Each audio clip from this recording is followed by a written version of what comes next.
A world nearly destroyed by a cataclysm. Saved by the actions of heroes long gone. A world that has survived, recovered, and even thrived. This is the world of Tyr.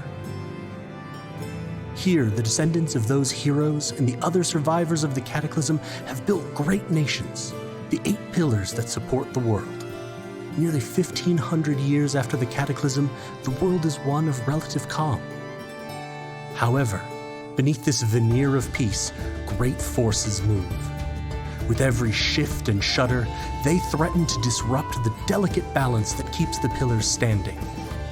Now, across the world, knowingly or not, people must become heroes, or the pillars will fall and Tyr will be no more. Join us as we follow some of those heroes and see their struggles to keep their world from destruction.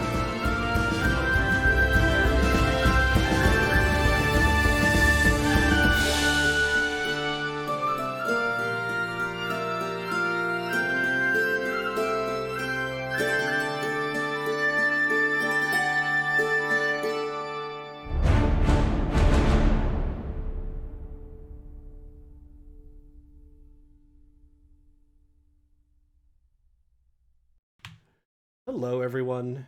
Hopefully you can see and hear me. I am going to wait for Chelsea to confirm that. See, confirm. Can you hear us? Do we get Chelsea? Chelsea. Chelsea. Chelsea. That's not Jesus, weird at all, okay. Rachel. Not Once at all. upon I'm just going to start reading this because that noise is getting terrifying. Once upon she a Twitch posted stream it on the on. Isle of Moontree, we find our heroes looking for the sus Sarner who did flee, I think. Tyr, it's been a hot minute. The excitement has no limit. Galway, your voice I do hear, and your face I do see. Thank you so much for that, Chelsea. But yes, hello everybody, and welcome to Tyr, Moontree Isle. My name is Galway Trainer, and I am one of the founders of Helpful Goat Gaming, a small independent game design and game content creation community. Thank you so much for joining us this evening as we continue a long-running campaign that has also been on a long hiatus because of various scheduling issues.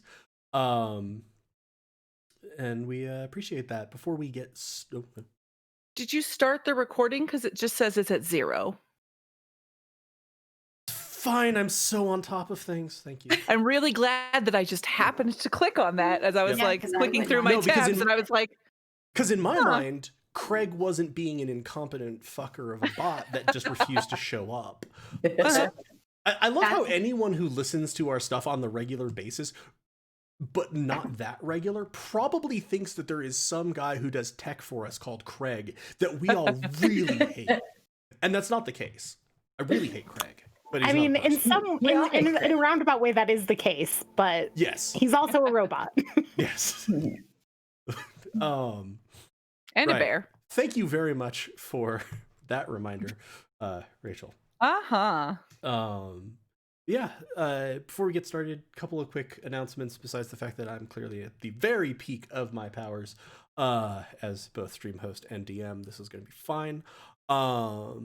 As I mentioned, we are a game design and game content community. If you would like to follow us, you can follow us here on Twitch at twitch.tv/helpfulgoat. Just give us a follow. You can also check out our YouTube archive, which has basically everything we do.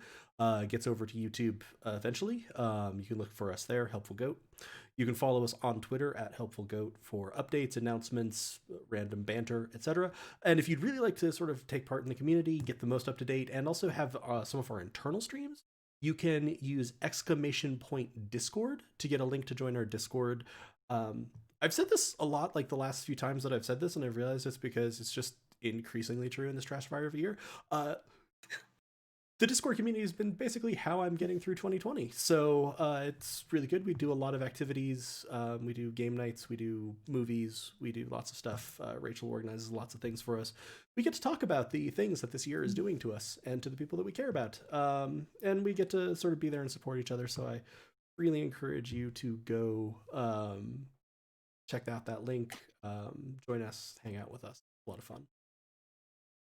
Coming up next week, we have a goat's eye view. I'm still trying to put some stuff together on that.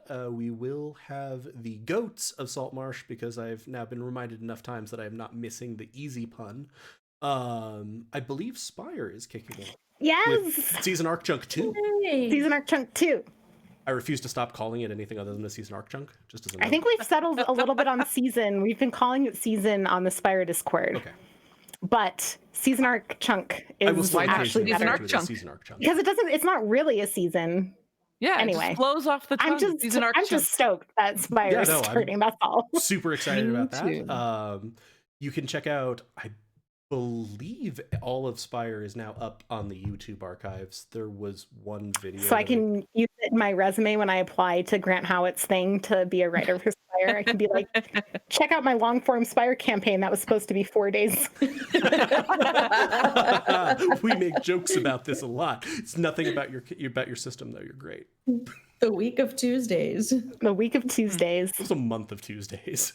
Um, I believe we settled on an archaeological era of Tuesday, and then there was the this week of time will be Thursdays. different, I say confidently. I was really sad It that won't. I Rachel originally chuckles. was supposed to be in Spire, and then I was like, I can't do Spire, and I was really sad about it. And then when Tuesday never left, I was like, wow, maybe it's a good thing that I wasn't able to do it. What are you saying, Chris? You don't like my month of Tuesdays? You don't want I mean, I love your month of Tuesdays, but your month of Tuesdays fell in the worst month of my year. So yes, I recall that now. Also, you're a little quieter to my ears than anyone Am else I? on the yeah, I don't know if anyone else? Am I quiet? I'm bumping You're your good. volume, but Am I loud? Am I quiet?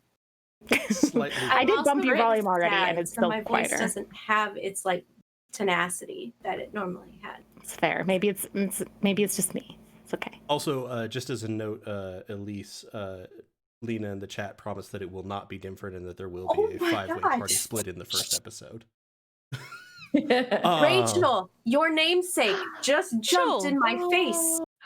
Yeah, she did. Good Rachel. That's a good No, go Rachel. for the- Oh, she's yeah, go. licking.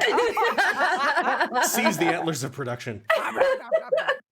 Oh, Rachel's the best. Yes, she is Yeah, Rachel, you know Definitely. what's up. the best. Oh my god, will you stop? She's like so that- cute. I like that Elisa's description of this in chat of there are no days, perpetual day, which follows other days, is taking on a very like Dark Souls, the ages of the world. First there is the age of Like, fire, and it's just You have gonna to stop. go. There's no real terminal end point to this. Okay, this is amazing, and nothing I'm doing is as important as this. So everybody just enjoy We're Rachel nuts. attacking Chris's face. Yes, Rachel- enjoy not Rachel in Rachel the can. attacking. Other She is- Yeah. She literally does not look before she leaps, and she literally leaps from the floor to my head all the time. She has one eye, right? No, she has both eyes. Oh, does she? Okay. No, No, the it was one the that other I've one been you sharing- posted that had one eye. Yes, yes. But Josh said 5 cats are. Come on, Josh. Well, I think I'd gotten to Thursday. Oh yeah, this is very apropos for Spire. I think I got to Thursday. And then on Friday we should have another episode of Fates of Rin, which will also feature Rachel, guest starring as Clem. Why do you look terrified? You've been doing this like for 4 sessions. Oh, not terrified. Just like, hey, sorry, it's a lot of me. I like playing games a lot, and I say yes to everything. So, And we love you. And Hi. if you know, so it's all good. hey, thanks. That's true. It is going to be a triple threat 3 days in a row, Rachel. Uh-huh. I haven't done that. I just like, sure is. every day of my life, the triple threat of Rachel. She looked like a really, really high-end stuffed animal there. I know. For those of you that don't know, her name was Rachel when I adopted her, and she just really fit the bill. Because she's no, painting her fair. ass. And jumps on your head. But she's so adorable. Jumps on your head. And 'cause eats your she's antlers. cute and Yes. pushy. And cute and pushy. Pushy. Bites things at random. All right. Anywho, but yes, we'll have programming coming up next week, and that's what that'll look like. That's a pretty regular programming week for us. And then the week after that, we're going to need to see, because Christmas is that Friday, so there will probably be some stuff up in the air, but we will update you through Twitter, Discord, etc. Outside of that, if you use the !donate command in chat, you will get a link to the National Foundation for Homelessness, which emphasizes getting people ways to hold on to housing in order to get back into housing, and also ways that they can gather resources in order to maintain their housing. COVID has disproportionately affected people who do not have housing, and right now in most of America, this is sort of the worst time to be without housing. Like, outside my window, it is, I think, like 19 degrees and has been snowing all day. So it's not a good time to have to be outdoors. I also very much encourage you to use the link there to look at the national level, but also to look in your local area. The Colorado Coalition for the Homeless is a really outstanding organization. It's one of the things that made us think of this. And generally, for any housing initiatives, going through a local charity is going to be your best bet, because they're much more impactful. They're around national things are going to be a little more policy. And if you are so inclined, you can support us by either subscribing on Twitch, which you can do for free. If you have an Amazon Prime account, you have Twitch Prime, you can get a free sub to us. You can also cheer bits. And if you are also so inclined, you can donate directly to us by using the !coffee, which is KO-FI command, which will take you to our coffee page where you can donate to us. We super appreciate any of those actions. We appreciate you taking the time to consider these causes and ways that you can help make our community and our society better. And does anyone else have any announcements before we get into trying to remember what the hell we were doing 6 weeks ago? I mean, 5 seconds ago. Everyone's just staring at me, so I think we will drop into recap. I definitely wasn't doing something else while you were talking, and then realized that I've you already threw it over hogged to 5 us. minutes of my cat eating my antlers. So yeah, what were we up to last time? Let's see. Stuff. Okay, I said that I turned Finch into a fish. And then I also wrote that note. yes. Good, we've accounted for where the Dead familiar bodies, is. poor security guards, and weird church people. I think that about sums it up. Yes, the weird security people were really a thing. Weird church people. What did I say? Weird security people. You know what? You turned into kind of a mall It's been a cop long situation. week. Yeah. Their What would name I is say? Margot? I have the name Margot. Margot written. Margaret. Oh, the church person? Margette. I wrote Margot. Margette. Okay. I just so you guys know, I don't have my notes. I'm in a hotel on my halfway. And so Margette. You're gonna have to help me with names and absolutely. stuff. I refuse. You can just be like, catch. You're on your own, not pay Heather. attention. Yeah, so I have Ressa C's halfling woman walk in. This is the ordained minister. Oh, was this 2 weeks ago? No, this was the very beginning of last week. We actually had last night. So yeah. That's right. And then we started the session with you all having talked to the mayor, kind of set up the plan for the next day, and you were relaxing in the inn/tavern, and then you had a couple of encounters. One was with Margette, who was the priest of the Church of Bion, and that one was with Ressa, and that seemed to go pretty positively overall. She seemed very polite. She was very interested. She was very glad that there was another member of the faithful. She seemed to be holding up pretty well. And that's when she told us that the island has always been touched by the divine. Yep. And then it didn't get really weird until the next day. Yeah, it got really weird the next day. Right, I have a minister talks to Ressa and a mother talks to Ketch. Yes, Bessie Bye, the old tiefling woman, came up and asked Ketch if it would be possible for him to find her sons, or if he had heard from her sons in Tormenrail, and Ketch got some determination from the promise of Ascension. I can't promise you that you're alive, but I promise we'll do everything we can to find him and to do what we can for him. Yep. And Bessie Bai also told you that Igden, a local, sort of, not actually a local, he lives on the island, but he's a member of the Moontree fleet, and he's quite a wealthy landowner generally, that like strange lights and noises had been coming from his house, and like people had been coming and going way too late, and that seemed kind of weird to her, but she didn't want to get too involved with anything. But so that kind of gave you an idea of things. And then I think you had those 2 meetings, and I think then you went to sleep. Well, then Minnow and I went to look around at the Drum and Bell, which I thought was a music shop. And that's where we saw that all the papers were upturned, but we didn't actually investigate until the next day. And we met Sarner, the weird guard that was watching us, that you intimidated. Yeah. And then we had, I wrote, have a real great conversation. Because we had our lovely conversation about morality and about how to be good and being a bad person. Mm-hmm. We're a good person. And Finch circled the island overnight, or not maybe circled. I think you said that it was too big for Finch to circle as a fish, but they did hear noises to the northeast interior of the island, and we think that there was like some tunnels that could be swam.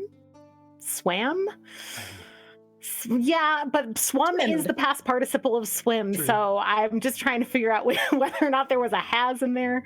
But anyway, that could be swim. Don't put it in the. Just say swim into. They could go swimming. Yeah, we could go swimming through. That's a great way to put it. Yes. And then the next day, we did get horses. And then the next day, that Dent and Minnow went back to the Drum and Bell, and that's where we found the dead body. Oh yeah, and Dellen. And then we sent Dellen to go get You sent Dent and Dellen to go find Sarner and left. Yeah, because Minnow's like, you go get them, and you figured that Sarner was going to be like at the corner, probably like that they were going to like walk out, turn the corner, and be like, oh, I expected them to be right there and be like, come on, right, we need guard. Yeah, and that wasn't the case. But instead, he decided to sneak up on Ketch and Nero. Mm-hmm. As we were trying to check out Igden in his house of weird-ass lights. That didn't go well for him. Yeah, and then we convinced him to take us to a warehouse. Yes. Oh my god, I was so confused why I didn't have any recollection of the warehouse. I think Minnow's still by herself with the dead body. Yeah, you're still waiting with the dead body, wondering where the fuck Dent and Dellen are. And then we all met up with each other. So then Ressa went and talked to the crazy religious creepy person. Yeah. But then also talked to another person. Salate. The ranger. The ranger. And so I was coming out of the church and met you guys and didn't get a chance to tell you yet about the conversation, but was somewhat disturbed by it for a variety of reasons. And the ranger, I think, is very angry with us for some reason. She definitely doesn't like us. She's giving me vibes that are not good. I think Ressa is suspicious of her. And she has lacerations through her armor, dried blood, puncture marks, ? Too much blood for normal behavior, but she's acting normal nevertheless. And she says she was attacked by creatures on the shore, but is being a very good insight check from Ressa. I have a 27, so you got a 27. Showed that she's being too careful with what she says, and she's lying about when she was injured, the knowledge of her injuries, and that she will have to go, and that she's not actually going to go get healing. And she did react to the announcement that the shopkeeper body had been found, which apparently happened in the town square with everybody around. So yeah, that's good. So to fill in that probably that last part of that, I also realized I probably should address the fact that there's 5 of us on here. Sam, because of some scheduling stuff, wasn't going to be able to be in tonight. I'm going to be playing the role of Dent, but I'm also going to be playing him as Silent. But I was like, oh wait, I talked about this with everyone on the call beforehand, so I'm just like, and that got checked off and just floated through. But yeah, he should be back real soon. And we look forward to that. We're taking some time that he needs to get some things taken care of. But yeah, so Dent had, so basically as this became like a story in 3 parts of Minnow finding this body, trying to figure out what the hell was going on, sending Dent and Dylan to go find Sarner. Meanwhile, Sarner found Ketch and Nero and got intimidated / sweet talked, as when Ketch and Nero interact with someone at the same time. There is very much a good cop, bad cop vibe. Yep.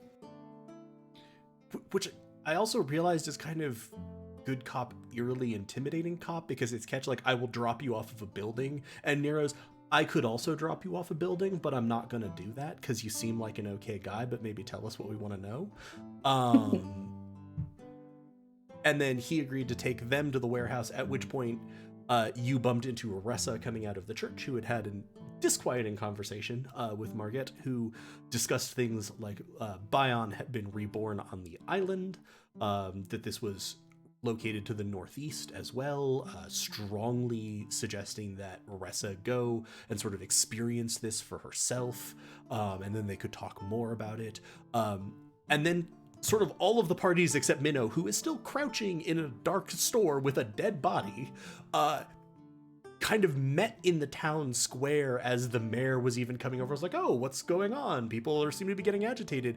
And Dent ran into the square, and while trying to emulate panting and being exhausted, pulled his helmet off, because this is a thing that he'd like seen guards and people in armor do in order to cool down, forgetting he has no head, which caused some more ruckus in the town square, leading to Sarner screaming that he was a monster, getting a very stern lecture from Ketch, at which point we had moved fully into and the me. Huh? Sorry, and me. And you, yes. I was gonna say stern lecture generally, but threats definitely. I think I escalated actually rolled like a positive intimidate check on him for that, to the point of where like Nero never actually intimidates anybody, so it was a big moment for me. Sorry, continue. No. But then the situation, this sort of panic, this confusion managed to be diffused by adding more panic to the situation, as Dent then shouted that there was a dead body in the Drum and Bell. And now, as we kind of come into this, that is where we are picking up. And again, we ask you to be, gentle with us, because it's been a 6-week break and there's been like a 5-second break in the action. We're not even getting like, and we pick up the next day. Right. And so sort of like the town has like now reacted to, there's a dead body. There's a lot of stuff going on. Some people had been coming out of the tavern, like hearing this. They've been coming out of the Beckoning Stranger, and now there's a dead body, people are like quickly moving back inside. Like, nope, no, don't want to be out here. That's okay, thanks. And Sarner is now moving towards the Drum and Bell. The mayor is also coming along. I have a question. Yeah. In my notes, I have starred at the very end. Next, Minnow needs to look for other things besides a trapdoor. So can I investigate for things that aren't a trapdoor to the basement? Sure. Because apparently I need to do that still. I will also say that, yes, along with your discovering of the dead body, you managed to make I think 2 separate investigation checks that stayed in single digits or something. No, I feel like one of them was real close. It was one of them was total shit, and the other one was you were it's not good enough to get you what you need, but something's, you feel like you're close to something, and I was like, ugh. Okay, yeah. So I was so I had investigated for trapdoors, and I wanted to now investigate for other, in the floor going to a basement was what I was specifically looking for. So now I want to generalize that search out to things in the wall, hidden compartments, switches, levers, stuff that might open up Anything. anything. Yeah. Okay, yeah. So why don't we open with you doing that before the entire town Before descends the upon entire you, town- and you yes, get that's why I really jumped in pissed really at fast. Dent Okay. and Dellen's, instead of bringing you a guard, bring you the town. But the rest of the Marauders too. So Yeah. 12. Oh no. 12. That's fine. I didn't want to find anything of interest. We should have had some practice rolls to wake up that 6. Listen, actually, you know what? It's been 6 weeks. That was a practice roll, right, Galway? Yeah. It was 12. I'm totally feeling that that's what that should have been. I did some practice rolls earlier. They were all crap. So you're looking around, and yeah, going off of what you had before, you still feel like there's something here, but you're not finding it. Although that in of itself is kind of a piece of information. You feel like, oh, okay, if this was a easy like smuggler's dead drop or any one of these types of things, you would have found it by now. So you're kind of getting the sense, and to also link this back in a, since I suspect that this evening will be generally ongoing recap or reminders and linking back, you had reason to believe that this might have been a location for the Silent Prestige. So it would make sense if something was very well hidden here, but this kind of seems to match up with that. You feel like there's something here, but you're not finding it, which would indicate to you that it's... And I did already look through the papers, right? God, yeah, they were mostly just contracts, nothing big. Like it was mostly just stuff for running a shop. There was a little bit of, I'm trying to remember, one of the papers had blood on it, as if like it had been something that this figure was holding when they were stabbed. Right. Yeah. Okay. Oh, and that was the other thing. In case in the recap that wasn't clear. Grasped by tentacles. Yes, they had been both. They had bruising and sort of abrasions on one of their arms that looked like they'd been grabbed by tentacles, such as those that the fish people who had attacked the ships had. But the fatal wounds, because you did quite well on your medicine check, had come from blades. Stabbing. Okay. And that was one of the reasons why Salote's armaments stood out a little bit. She was carrying weapons. That wasn't a thing that everybody else knew in terms of the body. But that was the thing that Ressa noticed, that Salote reacted when the body was mentioned, and was carrying short swords and a bow strung over her back. Music should be turned down some, per chat. I can barely hear it. I don't hear it at all. I know. Same. Yeah. I did for the first time.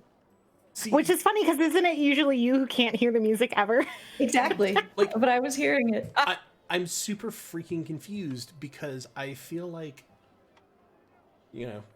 step behind the technical scenes, our broadcast software just picks up my desktop audio. So the mix that I'm hearing stuff at should be the mix that you're hearing it at. I have at times barely been able to hear the music playing on Roll20 and had chat being like, it is deafening. Like, I don't know how. I can't hear it.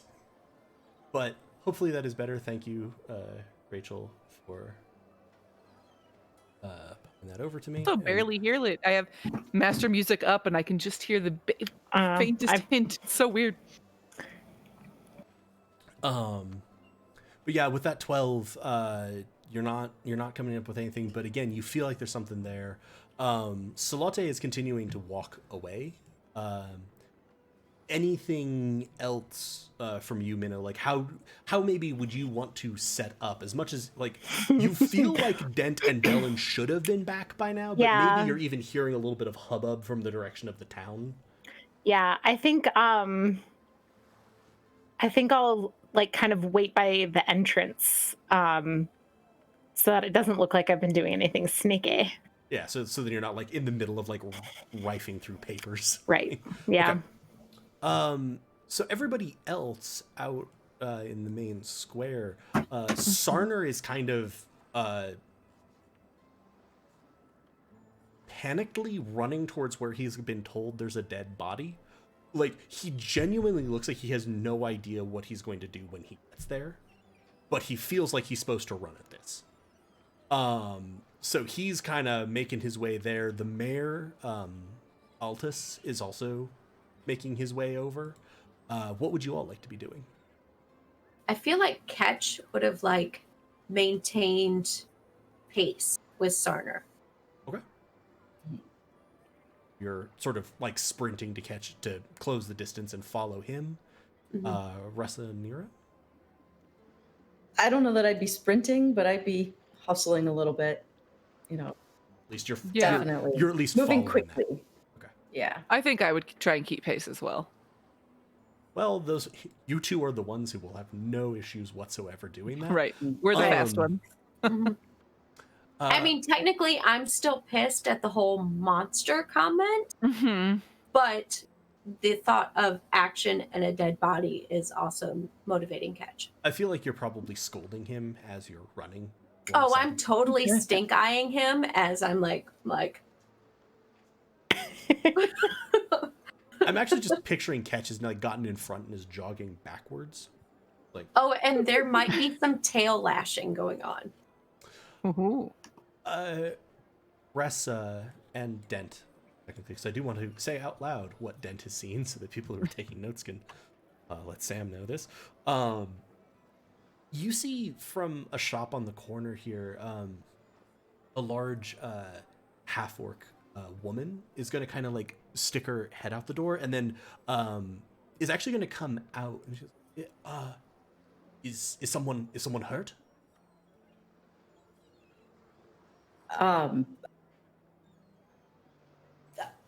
Ress is really not sure what she should say because she'll say, I supposedly there's a dead body. I don't know the details. And I keep on going. Ressa, give me a quick insight check. Ooh, okay. If I can find it.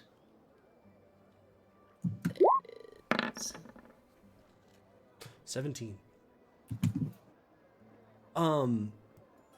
You're mostly looking at this half-orc woman, and the first thing that you see is like as she's asking the question, you're kind of sizing her up a little bit.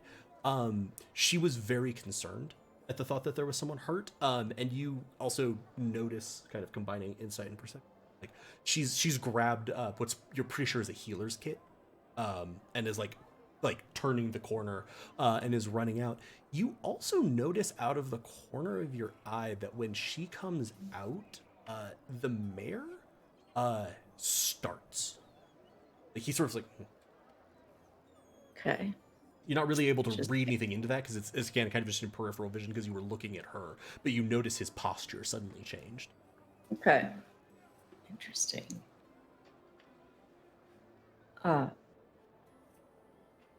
And so she's coming along with us then? Yeah, she seems like she's grabbed like a bag of some kind. Again, you think it's probably a healer's kit, and she's charging down here. Minnow, you need your paranoid rogue out there to be like, excuse me, what the fuck is this? Because that's really what I want to do. Like you just hear a bunch of footsteps. You hear Nero, not Nero. You hear Ketch lecturing someone, and something in the back of your mind goes, "That feels like Sarner. That feels like Sarner's luck." I also think that with like everybody running at Minnow, who has a very bad relationship with the law in most cases, I think she snaps Finch to her without even thinking about it and just has a fish and then is like, fuck, for her emotional support animal. Yeah, and she's like, God damn it, and puts Finch in her little pocket dimension before everyone shows up. But just like that gut instinct of like, please give me my emotional support familiar. You like summon it and then you just immediately get the just like a the sort of cold fish eyes just staring at you as if it was a soaking wet bird sitting on a rooftop. Yeah, I'm just gonna like make a promise that I'm like, you'll be a bird soon, and then put Finch in its pocket dimension before everyone shows up because I didn't mean to almost kill my poor Finch. Okay. So yes, you hear the loud clanking, stomping, just sort of cacophony, which is very well represented on the fact that I'm having a hard time getting all the tokens on the map to fit in this area. And the door is going to be like pushed open, and you see Sarner silhouetted in the doorway. And he's like, hey. Hey. Yeah, a dead body. So I know it looks weird, but that dead body's okay. Yeah, I don't know this person, but maybe you do. I was just staying here in case someone came back to the scene of the crime. At this, Sarner is going to be almost just like slapped out of the way by a large half-orc woman that you have not seen before. Insight check. Paranoia, let's go. Insight check. Okay, I guess I don't really have much reason besides like who is this, right? So I'm trying to like get a read on. So you could give me an insight check, or you could also give me a perception check if you're just trying to size her up. It depends on which way you're trying to do. Insight check would give you more insight into her like emotions, what maybe intentionality. Perception would give you more insight into is she armed? Is she etc. And I've never seen this person before. I mean, I know that we're in a foreign town, so it's not like I know everybody. You had not seen her particularly in the tavern the night before. You weren't downstairs for very long because you were casting a ritual. Actually to make Finch a fish, I believe. You should also be able to see Nero and Ketch right behind her. Yeah. Like, as in, like, we are, like... Yeah. Oh, yeah, you definitely see and hear the Marauders, generally. It's... Okay, you I guess, more just notice Sarner throwing open the door and then very clearly having gotten to the... Nope, no idea, no script. I'm very suspicious of a person who wants to get to the body before anybody else gets to the body, right? I don't think I think that's sus. So I don't know if like inciting her like desire to get to the body first is really what I'm going for here. I think it might be insight. Like, why is she doing that? Yeah, this feels more like you're questioning why is she here. It's going to be a hard check on someone you've never seen before. 24. Very solid. Ooh. You see as she is moving across, and similarly to Ressa's, I'm also going to give a little bit of a blended with perception. You're looking at this person very carefully. You see her as she's going, opening a healer's kit. You see her just very laser focused on the body, and the pure insight side of this, you feel from her what you felt from on occasion when you would be running with a bit of a bigger crew and they actually had a medic or someone who had like military medic training where bad shit happened. She is not panicking. She is in the, is this person, what has happened? How can I, what needs to happen? And the other part of that is almost as soon as she has gotten like close to the figure on the floor, she's like just closes the med kit. She recognizes that is a dead body. But you get purely this is a person who is a healer and is here to help. I will also say you notice on her, because she's like passing right by you, paying barely any attention to you. You notice tattoos sort of bringing up her like her forearms, which are exposed, and on her neck, and they actually are a variety of holy symbols, like symbols of Bion and symbols of Vola, who's the goddess of healing. And like she's now just sort of kneeling down by the body and looking at it, but very gently. Okay, I'm just going to keep a really close eye. Like, if I think she's doing anything arcane or starts to mess with the body or has any interest other than, like, praying over this person, I'm going to intervene. But otherwise, just kind of, like, keep an eye on her as everyone else files in. You're pretty sure, just before, sorry, not to cut you off, Rachel. You're pretty sure she's doing a med check above the table. It looks like she is doing exactly what you were doing to try to see how did this person die. Yeah, maybe I'll even say like something like, oh, I already kind of, and tell her a little bit about what I noticed just to see if she concurs or whatever. Yes, this is terrible. Have you seen anything making those bruises? I know, sorry, I'll as soon as this, yeah. They have like these bruises, and I'll point out the tentacle bruises. Have you seen that often here or lately? No, this is... I feel like the only things that I've seen that could do that were the creatures. But these wounds... and And at that, you're going to see her eyes scan up to the blades that are on your hip. And she is going to stop talking very noticeably. Yeah. Cool. I feel like Nero, as soon as he got there and sees this, that he is going to look at the body and then look at Minnow and then run up to Minnow and just be like, are you all right? Did this person try to hurt you? I did not kill this person. How long has this person been dead? I was asleep when this person died. I found this body like it is. Have not drawn my sword today.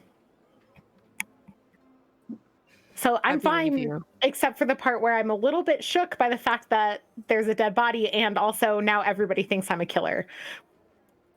Right now. I didn't mean to imply. I'm sorry. No, you're good. It's not you. I was just worried. I know. I'm worried too. Thanks, Nero. Would Ressa think that Margit would be able to speak with dead?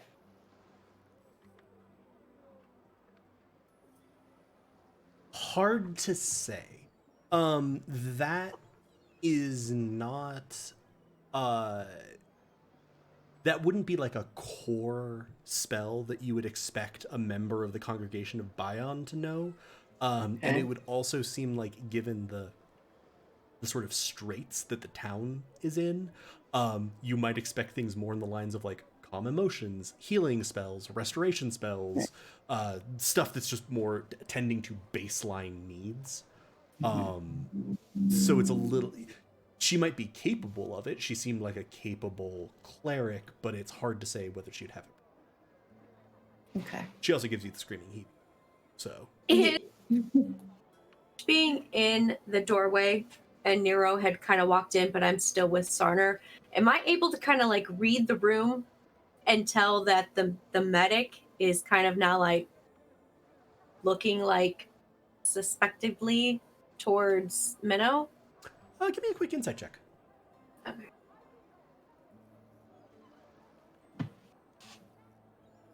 I know where that's at. It's not been that long. Hold on. I know how to do this. Hold on. 18. Okay. I was like, I see a 13 and a 2, and I'm like, those are going to have very different outcomes. 18. So we're going to say that you sort of do this as Nero is going in and talking to Minnow. You hear the half-orc woman speaking about this, and you sort of see her eyes put like something together with the body and Minnow and sort of narrow. But as you hear Minnow speaking about, how long has this body been dead? I was asleep, etc. You actually see the woman quickly turn back to the body and sort of like look at it and then relax. So from your view, it doesn't look like she's extremely suspicious of Minnow. She's still a little bit agitated that she is agitated about the body, which suggests to you that this isn't like, all you heard was that there was a dead body. This suggests to you that this body does not look dead, like, oh, something fell on this poor person. Right. What about Sarner, who I'm like right next to? Sarner looks like he cannot like tell his ass from his elbow right now. He's just like, and you'll recall he'd even said to you, he's not really a guard. He's a blacksmith. Who just also had like some weapons training and kind of got deputized to like keep an eye on things from the mayor, which was sort of what he described, along with some of the others who he had specifically said and identified to you who had knowledge of using weapons, who've been guarding the fishermen from fish people. I got stuck between fishermen and fishing people. And just like, split the difference. Fish people. He's guarding fish people. Okay, cool. So with that knowledge, I will then Ketch is going to look at Sarner, and I'm going to point at Minnow and Dent, who are still kind of not actually in yet, and the Minnow's mayor. Minnow did go inside? Minnow's or not been Minnow, inside I meant the whole Ressa. time. Okay, Ressa. no.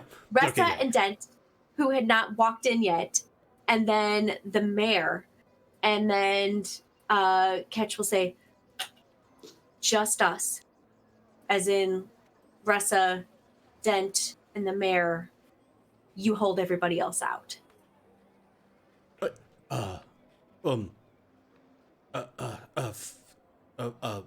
course. Just do it. Of course. Sarner, keep people away. And then we can all go in there and actually discuss this dead body.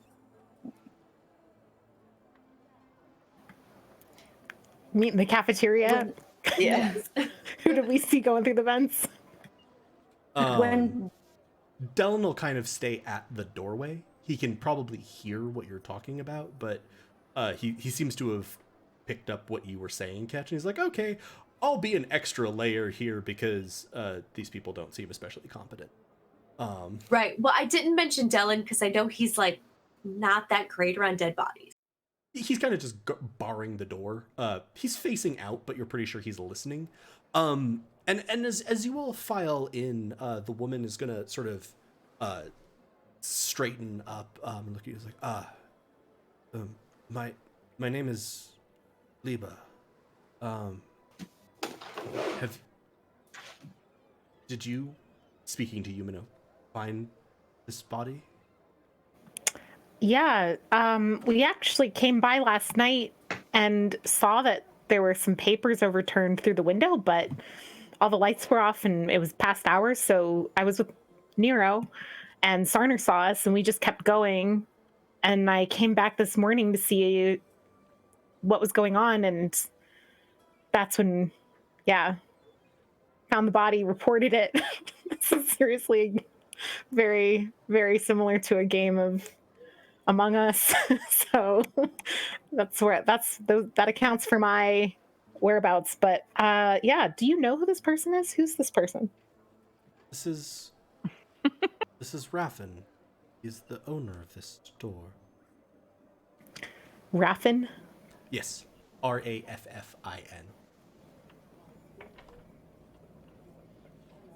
And as a reminder, he's a human man. Okay, thanks. I think you mean a human man. Human man? Is that like human? A cumin man? A human man. human.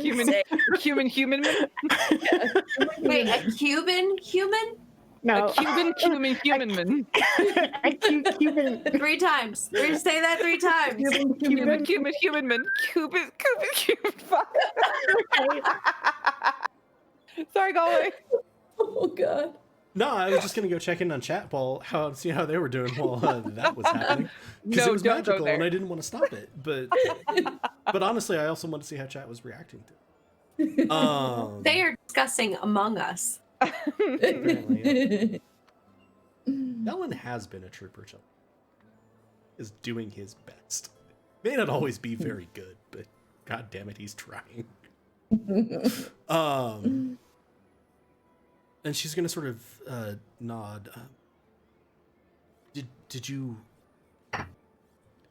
hear anything last night? Me? No. When we were walking past here, no. These papers that are everywhere, this is the same as I saw it last night.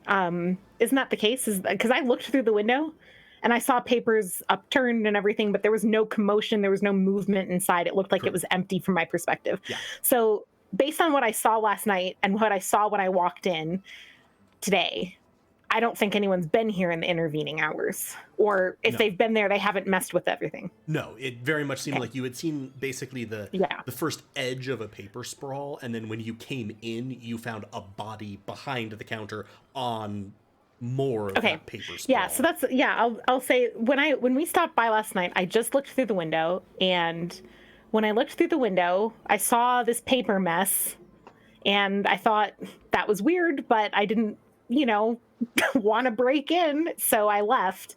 But unless someone came and went without making any any further mess, which like this probably all happened at the same time would be my guess, because then I think no one's been here since I saw the papers overturned last night. That makes sense. This is concerning. Also, did you decide that this morning was a better time to break in? Yeah. Well, because it's operating hours. Now it was weird, right? Last night it wasn't weird when there was nobody here because it was after hours, and I thought, okay, my my night vision stuff on my computer just kicked on, and now like the glass is like so dark with them on. Okay, so it kicked in last night, last night was after hours. There we go. I'm getting there. So jumbled. All the wires are crossed. Okay. Last night, it was normal that nobody was here, so I did not break in. This morning, it was weird that nobody was here, and there's all these papers overturned. It started to feel like maybe there was a problem, and I thought I would investigate, because that's kind of what I do. So I see your point, but bigger fish to fry, and I wince a little at imagining poor Finch being fried, and bigger fish to fry than Minnow breaking and entering. There's a dead body. No, you was like outside. Like, didn't he see you? Because I'm fairly certain he mentioned you when he was tailing Nero and I. Yeah, Sarner. Is it Sarner? That's what you're talking about? Yeah. Yeah. He followed. We actually talked right here. By talked, I do mean that I scared him shitless. I think he might have shit himself, Fair, at least once. But he followed us all the way. He was watching us, and so we called him over and we talked to him. And I look at Nero and I'm like, and then we went to the shore and he followed us again, right? Mm-hmm. And we talked to him again, and then he left us alone. So did you know that he also followed me and Ketch this morning? So maybe if anyone is he has some interest in me. Should I be concerned? I think this poor boy is just a very confused boy. I don't think it's kind of point at you, Minnow. I assure you the concern should mostly be for him, not because of him. No, did something happen last game? Something is like tickling my memory of like Sarner was like more suspicious than we thought he was. So what did that happen? What might be tickling your memory, and this isn't me trying to like, don't want to say too much as the DM. This is just I'm trying to remember what literally happened. I think the first time it was like, okay, he was tailing us. That's weird. And then he bothered to come back, and then that was strange. And when you spoke to him the second time, he discussed that the mayor specifically told him to follow you. And so it wasn't so much Sarner, it was just the circumstances of him following you, because the first time, it wasn't even so much he played it off as, but it was just what he said, and I think where you landed was, he was kind of suspicious of outsiders. But then after the second time, when you sort of scared him shitless, he was like, no, I was given very specific instructions to follow you. Did he tell Minnow that, or did he tell Ketch and Nero that? I feel like that was us that he told that to. About the mayor was following. Yeah, that's what my notes said anyway. Okay, so that might have been that one. So it might have been. So that's not on Minnow's radar yet. We haven't had a chance to tell him. But that might have been tickling in Elise's brain because you. Yeah. Fair. I was trying to remember. Like, I felt like there was something about Sarner that was more suspicious than just he followed us. No, every interaction that you all seem to have had with Sarner is that he's trying to follow you all. He's very fucking bad at it. He's very persistent about it. And then as you've been breaking through this, or as Nero and Ketch did, that he was under orders to do it. And that they had both, I think they both had a pretty good feeling when he was like, I'll take you to Igden's warehouse. I just don't want you all to keep threatening me. Because he has also now decided that Minnow and Ketch are both terrifying. But I'm really nice. But still slightly terrifying. That's fine. You did intimidate him. So I did. Now he basically also, when you that's right, I remember that, because when you made that intimidation check, you also just saw like a little light in his eyes dies. He's like, oh, there's no hope. There's one of them is like a monster, two of them are terrifying, and the one that I thought was friendly just scared the shit out. Great. I've been The ordered to mean follow one. this pack of people You who deserved it. And then he was like, "Oh, you're mean too." Yeah, no, but it was like the last flickers of hope as he's just sort of like probably looked at Ressa. I was like, Now, hasn't had he interacted not with me yet. screwed up and called Dent a monster, the one nice one of the bunch? Second nice one. Nero's Nice. nice. Russ is nice. This is also He has a lot of nice. nice ones. Nice. It's really just you and me. Yes. Okay. Yeah. I was like the one nice one. I'm like, Nero's very I feel nice. like the nice people Yes, are but the Nero majority. Slightly terrifying. I'm just weird. Speaking from the depths of her soul, Rachel has.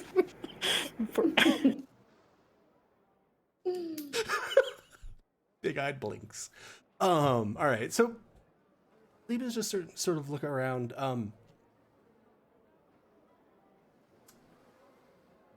I'd like everybody to give me a persuasion roll. That's good. Fun. Nat 20. Thank you for helping out with my 10.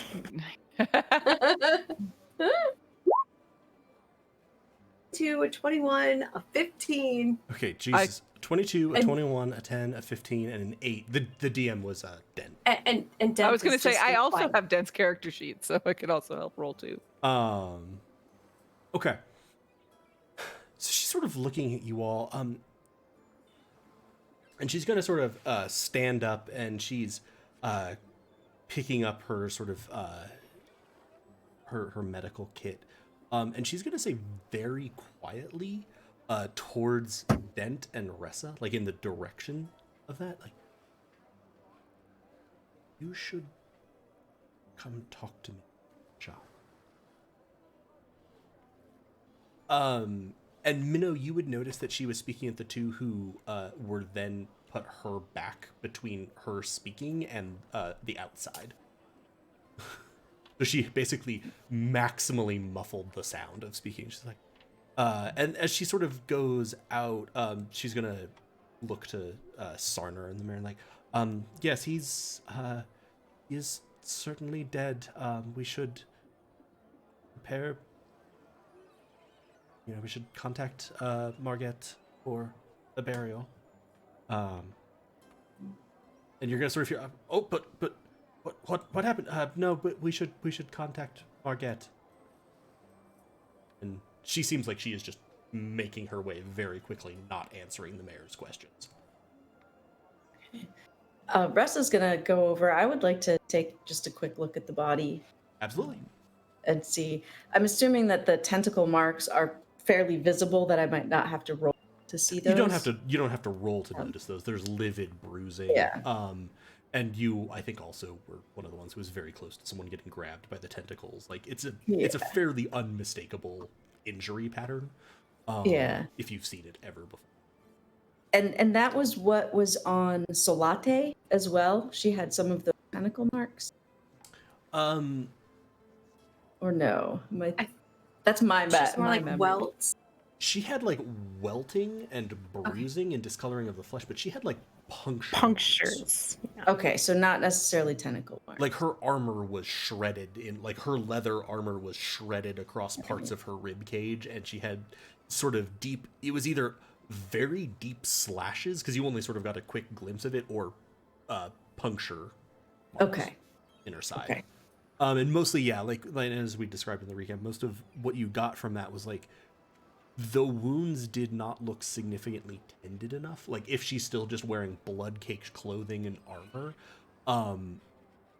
it's not that it should have killed her or anything, but she should be in a lot of pain. And she isn't moving at all, like she's wincing or favoring her side. Okay. Okay. While Okay. Ressa is looking, I just wanted to say beforehand, so you could do your thing too. I just wanted to talk to the mayor. But I just wanted to say while things are happening. Ketch is just wanting to like kind of like survey the whole shop, the shop area. So, Ressa, do you want to be doing any particular check? Like a medicine check on the body, or are you just wanting to fill up the information imbalance? Yeah, if there's anything that I think I could gain from a medicine check, then sure, I would do that. Yeah, but you could learn certainly a bit more. Go ahead and give me a medicine check. Ketch, give me your choice of perception or investigation. So if like you're poking in the corners and you're really going around, give me investigation. If you're just sort of casting your eyes around, perception. And then Nero, let's address you chatting with the mayor. Remind me what the mayor's name is? Altus. Altus? Yes. Okay. So I feel like I would go and walk up to the mayor and Start calling him Steve. Can I follow? I don't want to like be in the conversation, but I'm just gonna watch the conversation, like lean against the wall and kind of just you can try to look casual. I'm not trying to look like I'm eavesdropping. You can get kind of up against the door frame here, and like you're facing still into the shop, so you look like you're just looking at everyone else. Yeah. Altus, hi, it's me, Nero. We met. Oh, geez, Rachel. Kitty. Sorry. Kitty. Such a good kitty. I just got so distracted. It was like headphones in mouth. He's 6 months old and everything is chewable right now. Yes. Okay.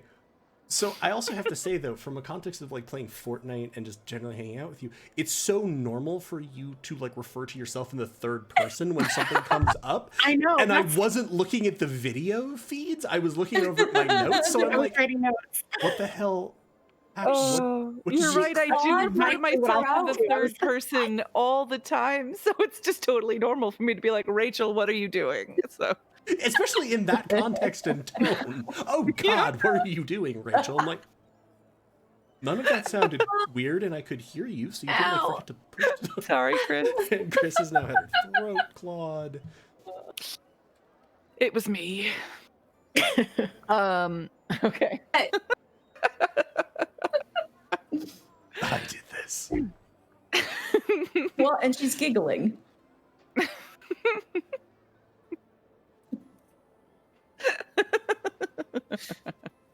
Okay. Altus. That's not Nero's voice. Just had a lot of gravitas there. Hello. I talk like this now. I was like, wait, is Nero Batman? Swear to me. Sorry. Okay. Altus. We met yesterday. My name is Nero. I'm with the Marauders. We came here to try and figure out what's going on. You remember. You're the first real people that we've seen in weeks. Yes, I recall. Yeah, that. Our good friend Sarner here. Well, he's been following me a lot. It's probably not just me, but it's been a lot of me. And it feels a little weird. And I talked with him and he said that you asked him to do it. And I guess did we do something wrong? Is there a reason that you don't trust us already? Also, I like the phrasing of "you don't trust us already," as if no, the untrustworthy things were yet to come. Good lord, man, follow procedure. Don't go jumping the gun. A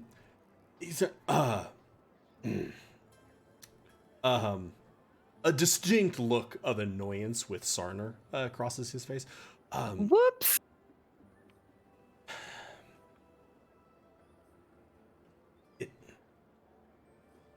We were all so relieved when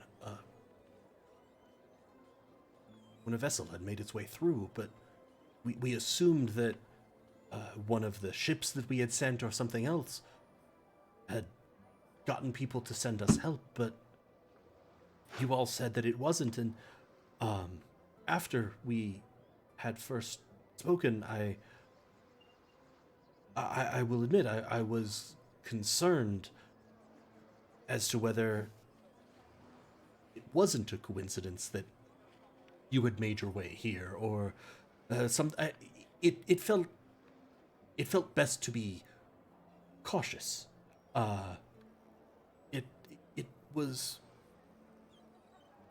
It was nothing personal. It was just I also, in all honesty, I didn't think Sarner would pose any threat to you, even if he decided to do something rash. So I figured Definitely not. that there, standing over at the corner, this little gnome is like,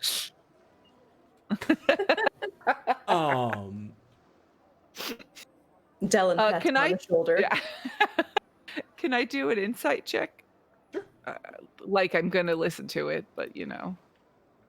Can I also do an yes. insight check on that? which you're absolutely going to listen to. Sorry, I was like, an insight, the dead roll for. Whoa! Oh, Elise. Nobody wants this. Oh, That's a natural one. I got for a total 12. for a total of 9, Galway. Yeah, you're real good. That's almost a 10. That's almost 50% of the die. That's what we're looking at here. How much of the die have I covered with this roll?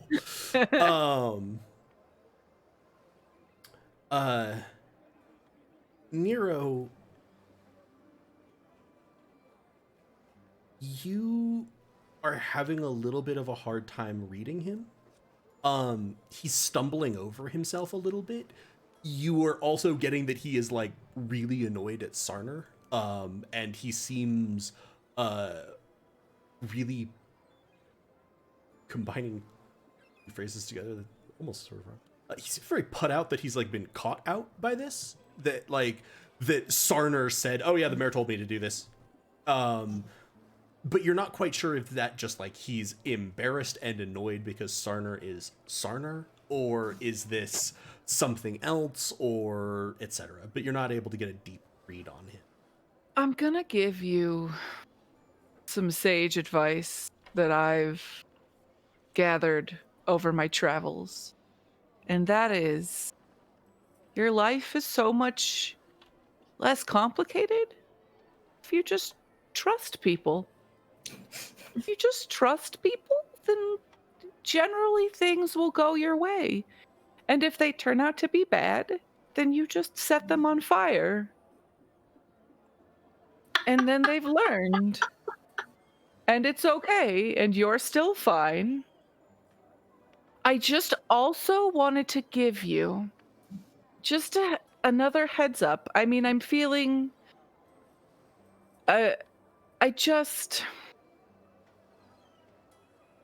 Sarner seems like a very nice fellow, but I think he might have a bit of a problem with, I don't know if I would call it racism, but he's a bit judgmental about people that are different from him. And we had to have a stern talk. I don't like giving stern talks, but it was necessary. But it might be good just for the Isle as a whole, if maybe you could talk with him about it and help him grow as a person. Okay. I also have to thank you for that, Rachel. Because you started speaking, I'm like, oh, I still need to resolve the crit fumble. So, Minnow, you're sitting there and you're trying to listen to Altus and like you're trying to think about this and you're like, okay, what is he saying? How is he saying this? Does any of this add up? And then you just hear Minnow be like, you just set them on fire. And your brain just comes to a screeching halt. I would like to do like a spit take. Like I was like taking a casual drink of water and like having just yesterday been like, Nero, you're not a bad person. Are you fucking kidding me? Like that whole speech. And then Nero like covered in burns that have never been fully explained to the parties. Like you just set people on fire sometimes. I will it's tell fine. you what is going through Nero's head as he says that. is To this like human man? nobody ever actually turns out to be bad or untrustworthy unless they are bad enough to fucking kill. So like it is legitimately like everybody's fine until it gets to that point, and it gets to that point and then they're dead. Yeah, I was gonna say, which is actually how I read it. I will say that one of the highlights of doing this with face cams now was getting to watch Elise reacting to that. As Elise's eyes were just like, what? That's exactly what Elise Minnow too. did, right? It's just No, and I'm like picturing like Minnow, like I'm like picturing you with like one leg, like where one foot's like resting against the wall, and you're sort of like real cash. pretending to like be watching this, and you're like, Yeah, completely blow my cover. Yeah. yeah, no, okay. So that great. That gave me the answer to why your natural one was you have no idea about anything because you're just left with the fuck. Okay, yeah. So you sort of deliver this, and you'll see Altus be like, well, yeah, yes, perhaps that is worth considering. Yes, he's never seen much beyond this island. You know what? I'm just gonna have him. Sarner, you don't need to follow these people anymore. It's fine. Probably stay away from them. In fact, it might be better for everyone. no, we can Sarner if you would like to get no? Okay. I'm sorry. I guess He's Minnow just thinks like- it's not a good God, idea. he's off the map. Oh thank God! Oh thank God! Oh thank God! Oh thank God!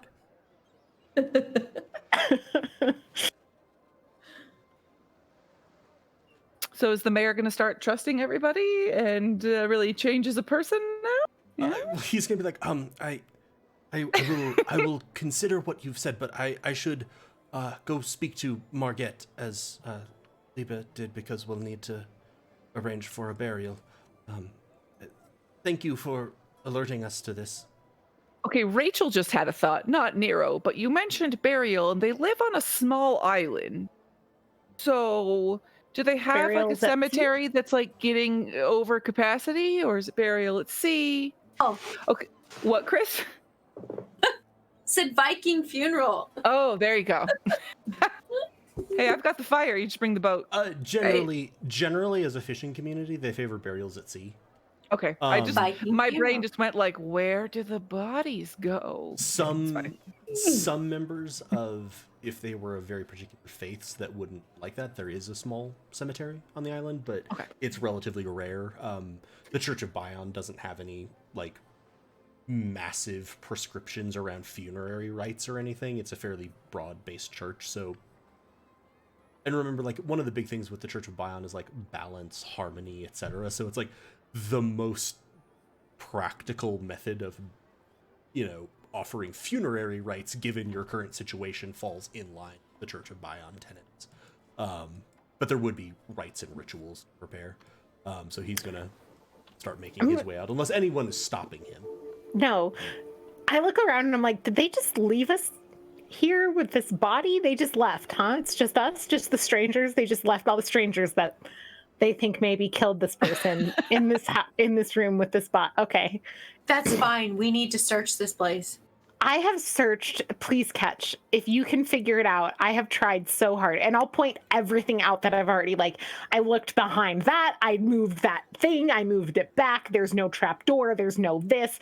If you can find something I didn't find, please. All right. So since catch is like his art, his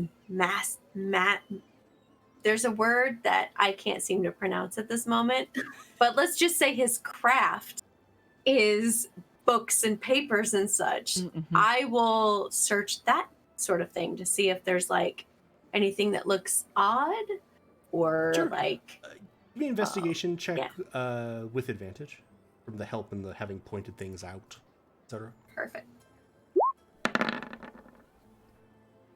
17. Through a combination of the stuff that Minnow had already pointed out to you, and then your own noticing where things are, you notice that there's several bookshelves and like they're kind of the combination of like bookshelves and desks. Like they have like a fold out desk as one of the shelves, and like there's papers neatly stacked on most of them, that have a sort of very distinct order to the books and the book bindings and things. Like, oh, okay, yeah, these are the records, these are these, and there is one book that is out of place on the back shelf, that does stand out to you. Before we touch on that, sorry, I did want to hit Ressa 21 for medicine. You notice the tentacle marks. You notice that these seem to be restraining like one side of the person's body, like because they're concentrated on his right.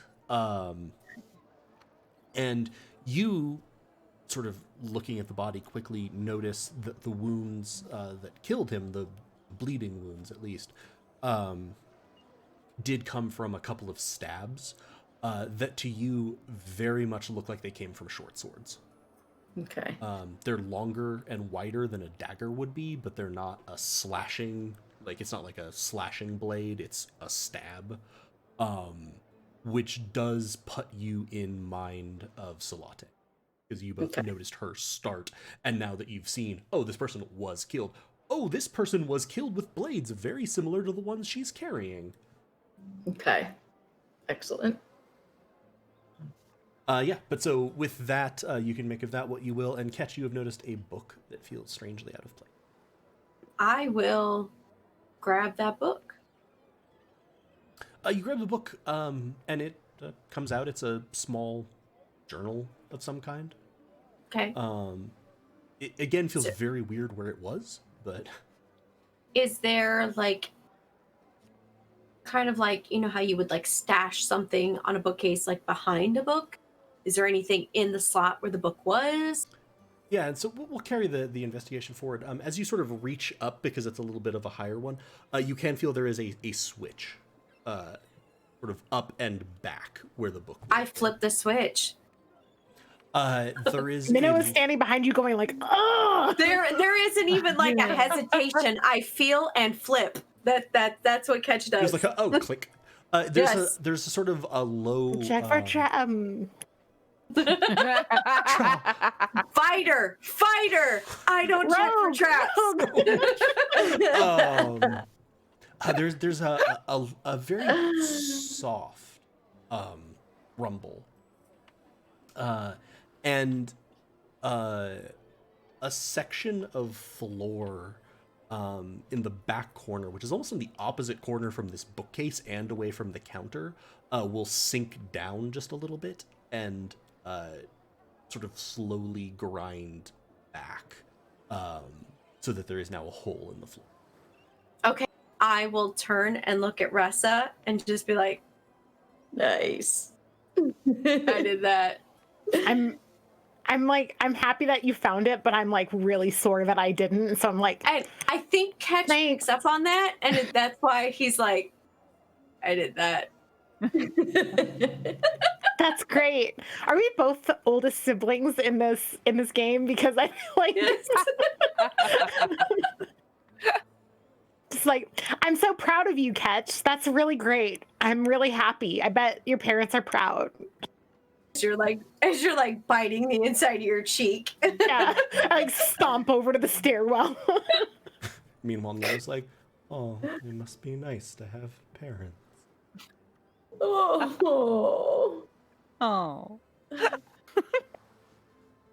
You stomp your way over to the stairs, which are in sort of this back corner here.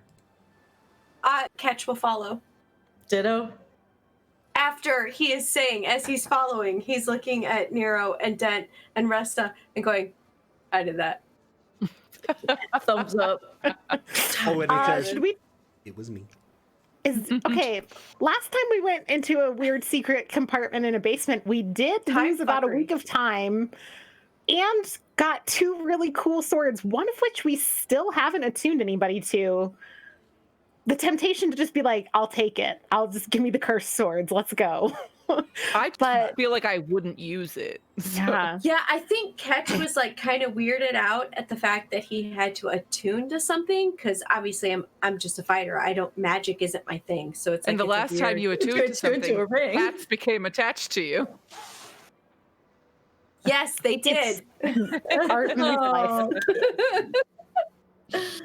Oh, It's like a kitty. bit from a variety show. I don't know which cat is going. Right, just From So do we I'll want to? happily. I'll go happily ahead. give you the sword.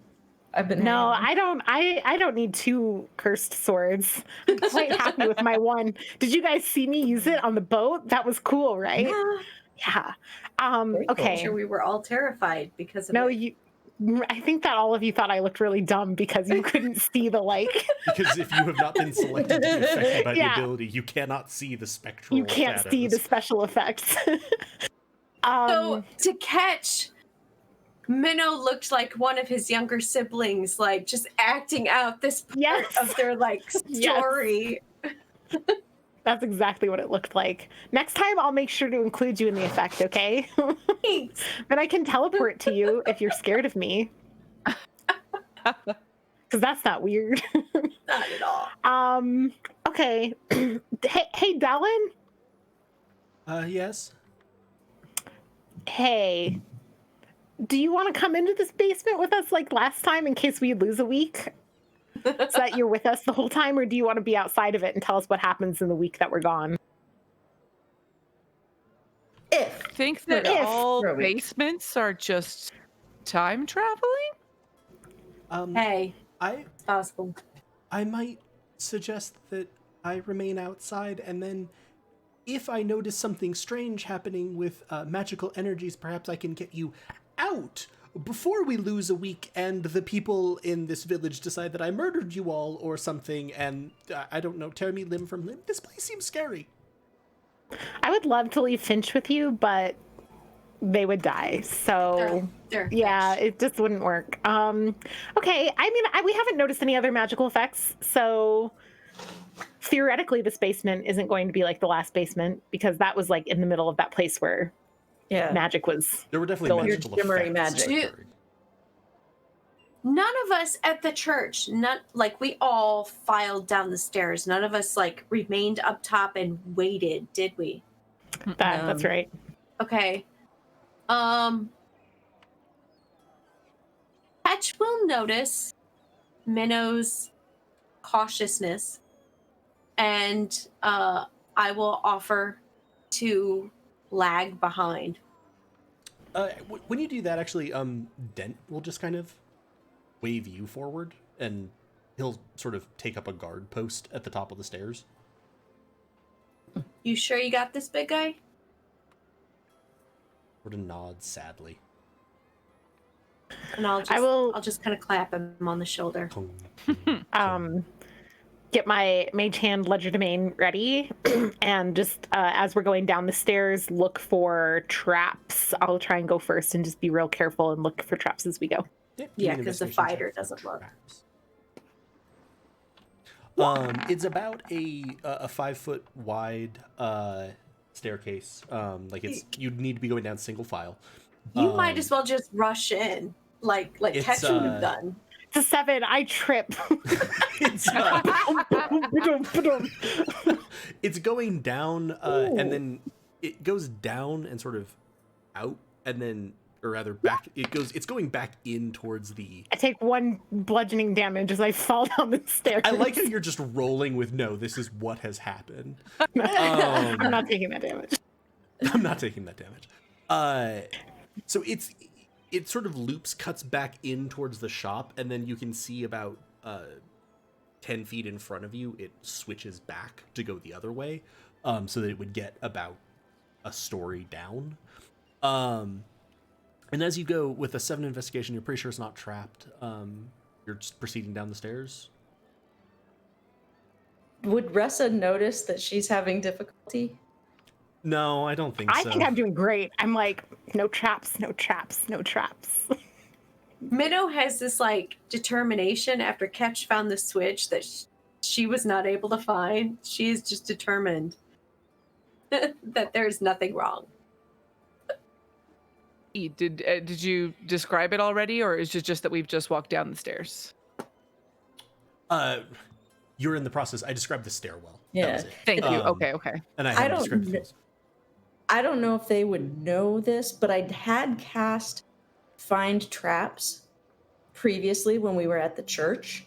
So if they knew that I was able to do that, because if I noticed that Minnow was having trouble, I would say, hey, I've got this spell. But if they can do had it. seen me cast it previously, which they did, they might. I don't know that Minnow would be volunteering that she's having any potential difficulties with. True. Right. And how long does Find Traps work? How long is the duration? It's an instantaneous. Oh, it's an thing instant. with sight.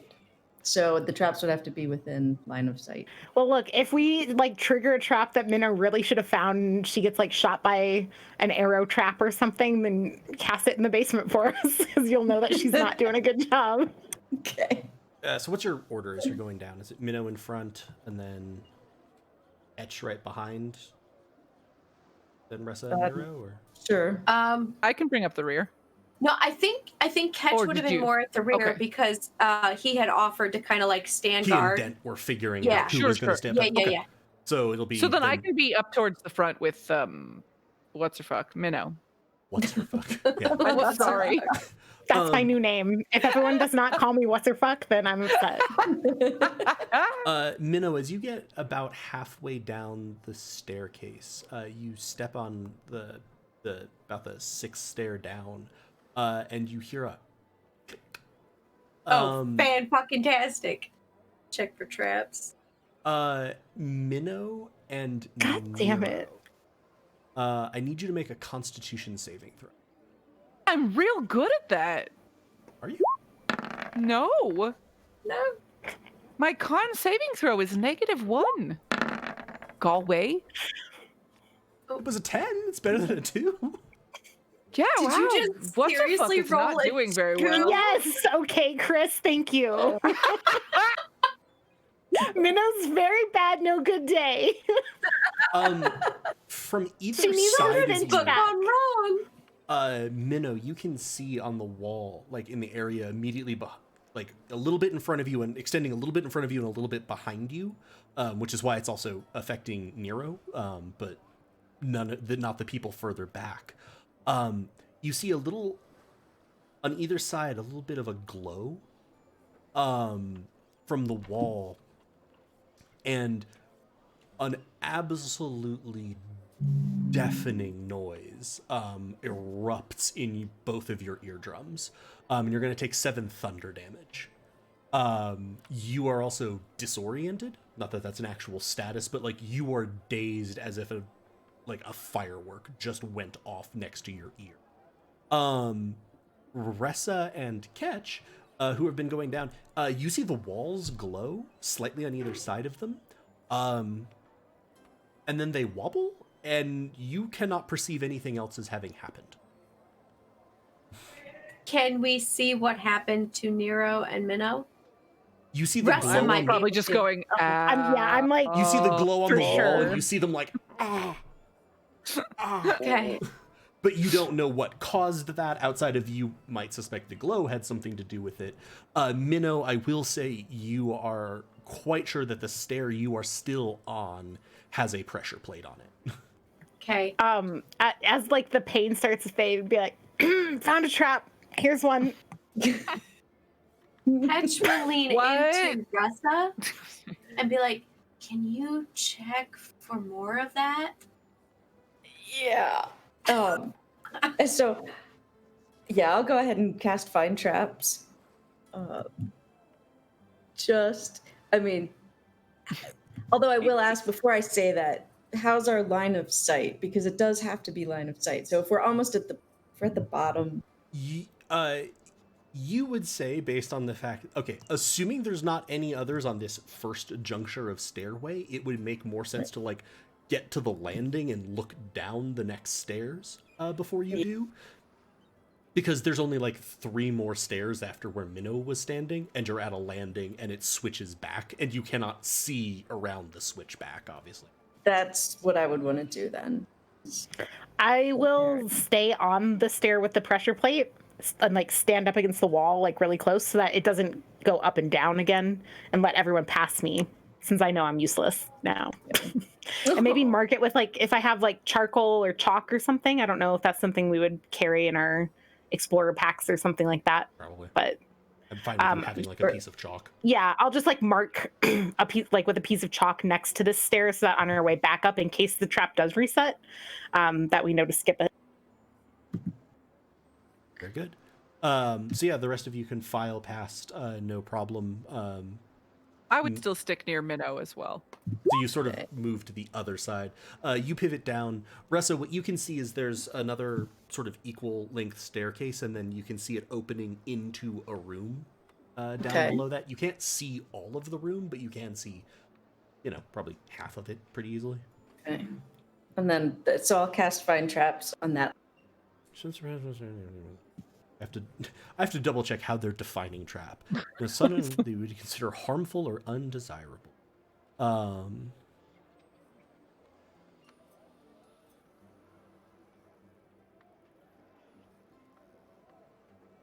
Okay.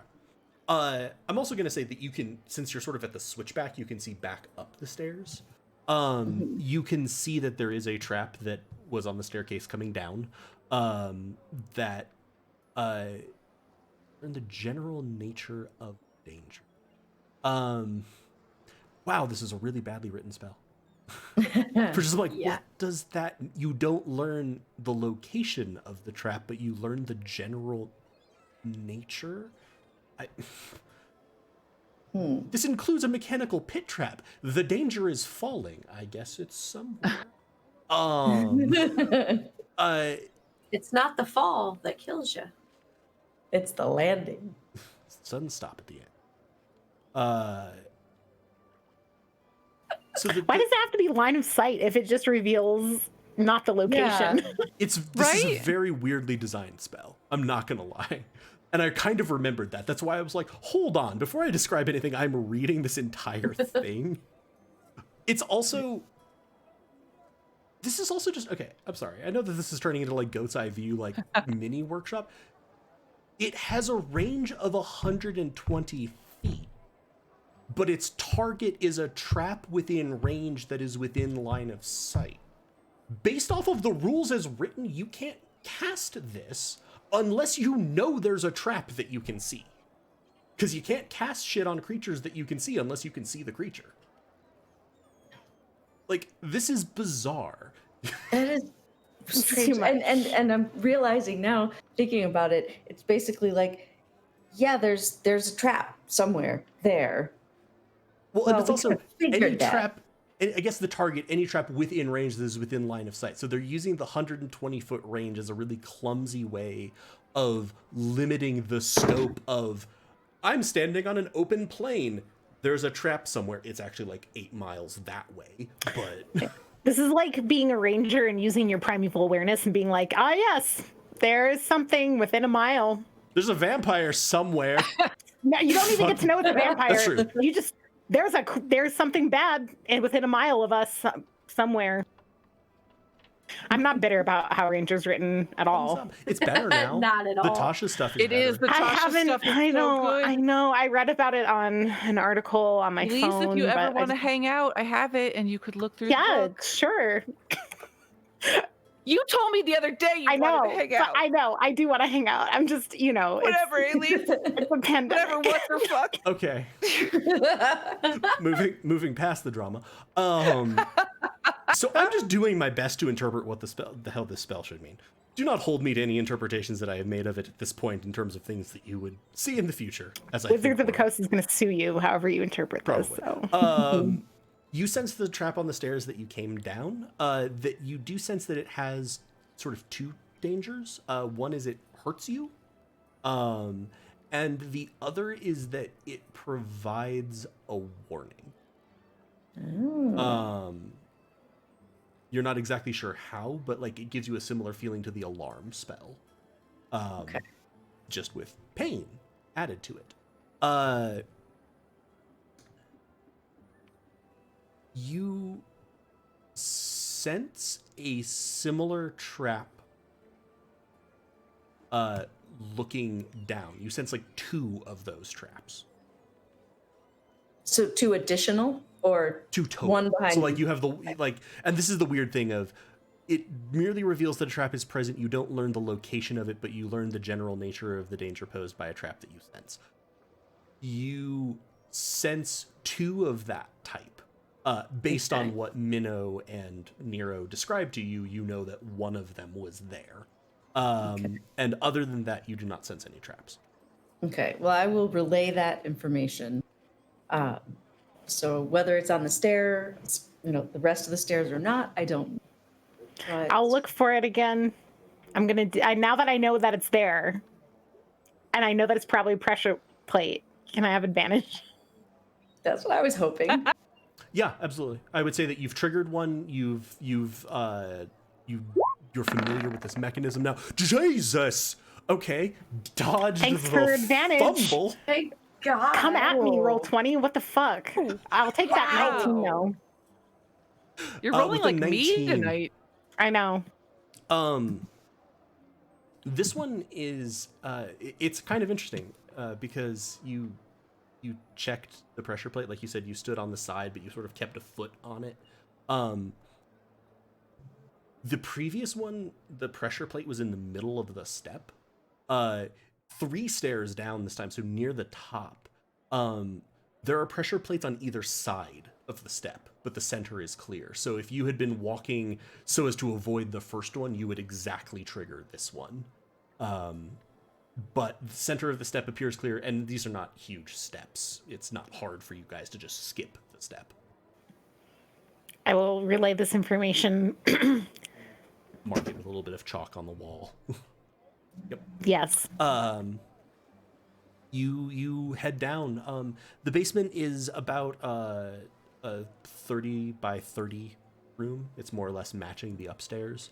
It is plain stone, like stone wall facing, stone floor spacing. And Minnow, you're the first to step into the room. Sorry, I made that more ominous than it should have been after you finally triggered the trap. You're the first. And then The Minnow first and died. the last.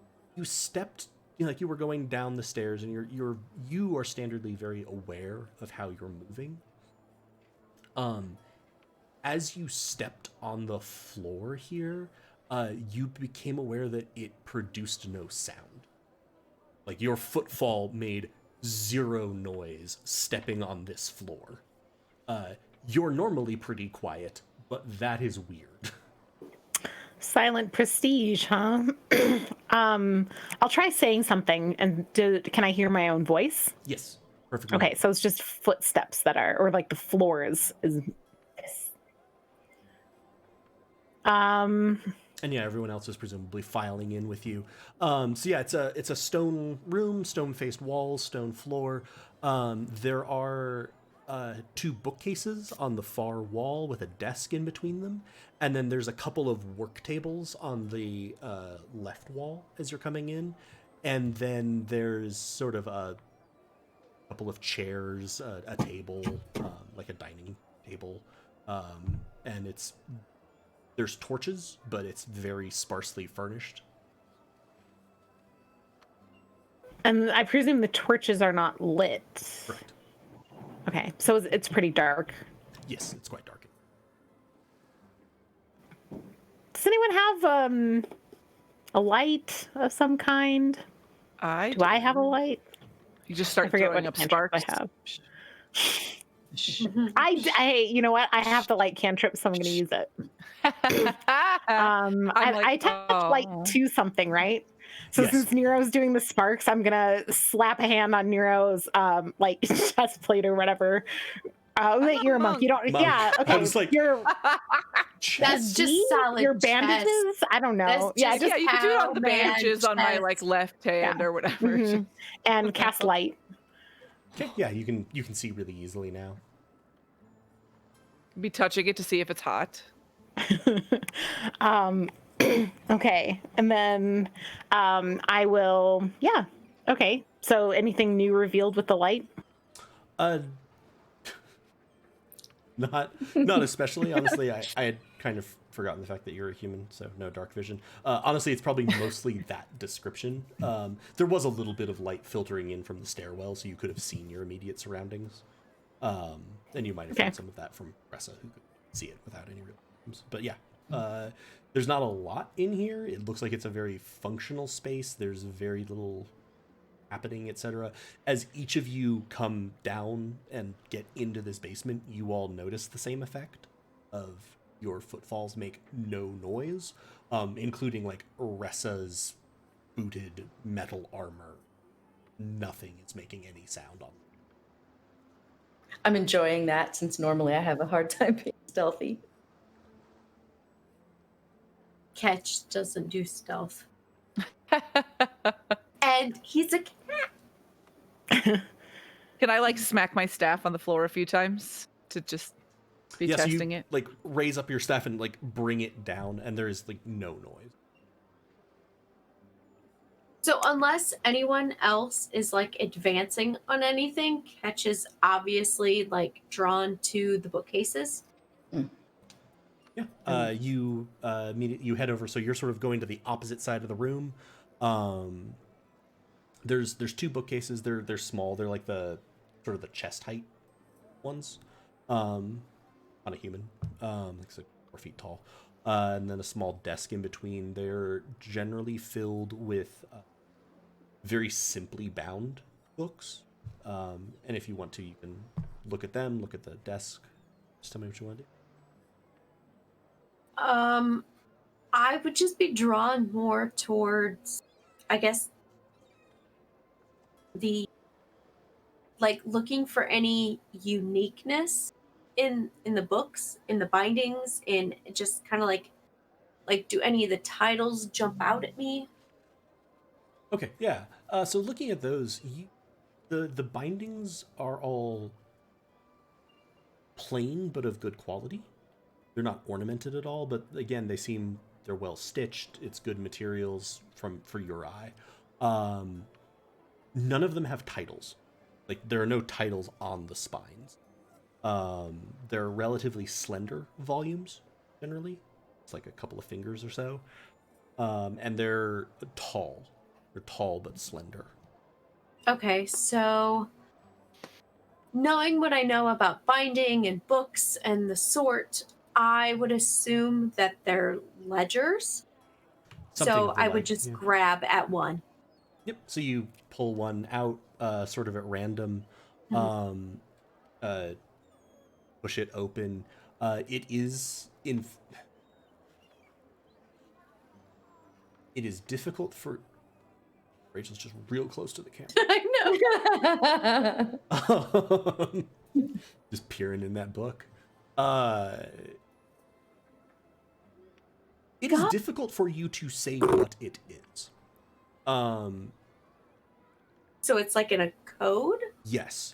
It is handwritten. It is very neat. It would make sense to be like a ledger or a journal or something like that. Like it's clearly block of text, it's empty, block of text, empty, block of text, and that's sort of going through.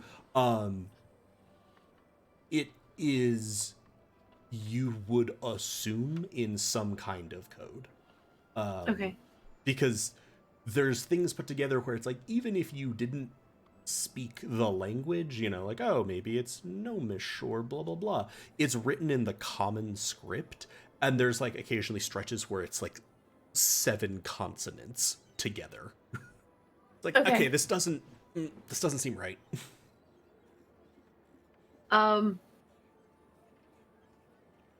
Ketch would do one of two things in this.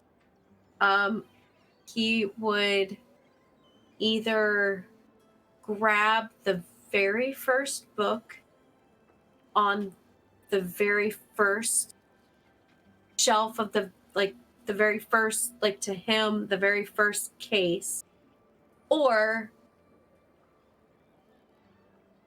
he would get very frustrated and like just kind of like look around. So I'm trying to decide exactly what he would do. I think the book binding, his like family business, would take over, and he would just reach for whatever he thought was the very first book in this library of books. Yeah. In hopes to find a ledger. So it's or like a key. A legend, yeah, a key. Yes, legend. It's difficult for you to tell, but you sort of operate on the assumption, and I'm operating on the assumption that we're following sort of an English language order of top to bottom, left to right. Right. And so you're going to reach up to the uppermost book on the uppermost shelf of the left bookcase, and you pull it out, and it does seem quite a bit older. And you open it, and it's the same thing, though you do notice it's in a different hand. But again, it does have a much longer first entry. You're not exactly sure what it is, but like the first block of it goes for several pages. So you suspect that this might be a key or a legend. It's just also encoded. I would remain kind of silent. And then I think absent-mindedly, if there is a chair at the desk, I would pull it out and like just kind of sit down and like start actually looking over the two different books that I have. Cool. Yeah, you absolutely can. Pull out a chair, you plop down and pop those books open. While you're doing that, what would other people like to be doing? Can I make a... Oh, sorry. Go ahead. I just wanted to know if I could make a perception check to see if there was anything that actually interests Nero here. Sure, yeah. He doesn't feel like, from your description, nothing is really particularly drawing him to want to look at it more. But I thought maybe if I could look around a bit to see, oh, geez, I just accidentally made my health go all the way down because I was still in that when I scrolled. And I was like, ah. Well, found something to interest you. Let's make this interesting. To be fair, it's already in the teens from that one hit. So, perception. 18. 18.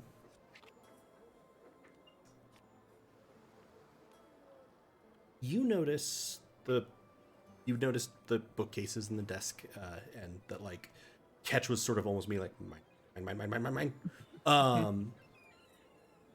You notice on the workbenches, there's two sort of workbenches / work tables.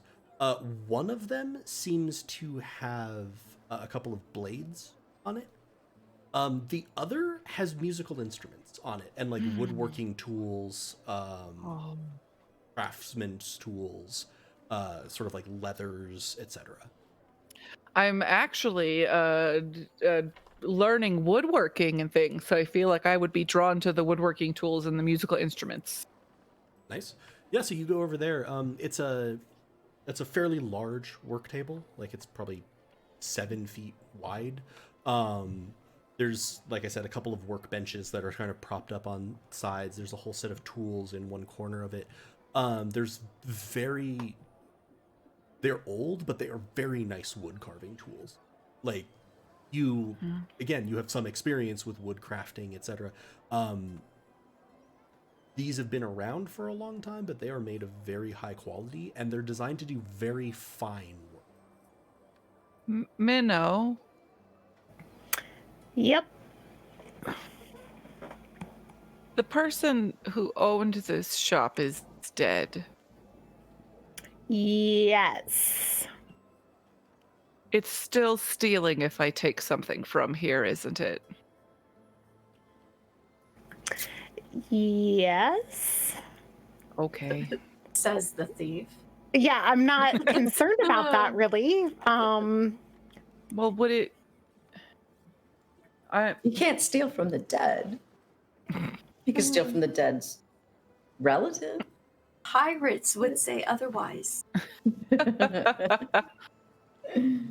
There's just these really nice tools, but it feels... You know what? And I'm going to just take out like 5 gold and leave them on the work table and put the tools in my pocket. I have no idea what they're actually worth. But that's what I'm going to do. Minnow's pocketing that gold before we leave. Because Minnow is wondering where you got that gold. She's like, don't I have all the gold? Whatever. Nero you have some. does things, and also I know. just wanted to know if there were what kind of musical instruments were there. Sure. No, I love it. Add to your inventory one set of masterwork woodworking tools. Ooh. Cool. Yeah, no, it's Nero's life goal to become a master woodworker and make burnt wood art and stuff. It was in my bio from Amber Heart, so So I will say that these tools, as you look at them, make sense that they would be in like a musical shop or a musical instrument shop. So this isn't going to be things that help you sculpt a log or a significant piece of lumber. This is much more something that would let you do like the etching work on a violin or the shaping of sort of these very fine pieces of wood. And that is one of the things that is on the bench. There's a fiddle that is mostly complete. The parts of it are there, but they still need to have probably some gluing. It's not strung or anything. You do see a couple of drums that look like they were getting the skins on them replaced. Like the hoop and the body of it is all fixed. And then, like I said, you saw some skins off to the side getting sort of stretched. are there any completed musical instruments? There is one sort of small set of I remember the term for them. Like finger cymbals. Like they're very small, like you would put.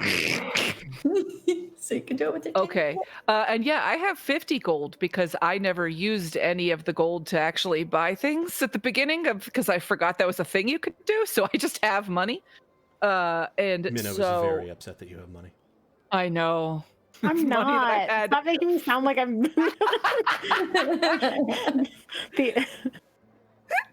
You're a miser. Minnow just doesn't want to have you handle the pay from jobs. Yeah, no. Yeah. I will absolutely pick those up. And they will immediately go on my fingers. Okay. And I will place down I'd say probably just a gold piece. I like how this has turned into Minnow the Price is Right. Or not Minnow, Nero the Price is Right. Like, I want to go really close, but I don't want to go over, but I don't want to be too far under. $1, just $1. Yep, you have them on your Okay, fingers. I'm gonna look up what the name of those are while everybody else is doing other stuff. Fair enough. Okay. So Ressa and Minnow. Oh, Chelsea said they're I called would- Zills, apparently. Zills. Sorry. Ressa was going to check out the workbenches as well. So yeah, you'll see Nero is immediately enraptured by the sort of musical instrument bench, and the other one has fewer tools. You do see some smith's tools and some leather workers' tools. The quality on those is not particularly high. Okay. This would be sort of a rough and ready to go, sort of in your mind. This is not what you would have in your workshop. Okay. And then you do see a couple of blades and one helmet. I will check out the blades and the helmet in more detail. One of the blades is a longsword. Another of the blades isn't actually a blade. It's a blade, but it isn't a sword. It's the head of a glaive, without the pole attached to it.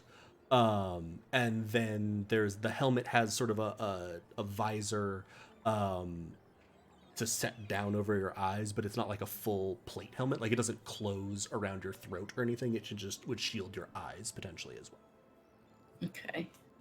Anything special about them in terms of workmanship or? The glaive head seems very highly ornamented. Like has a lot of very fine work on it.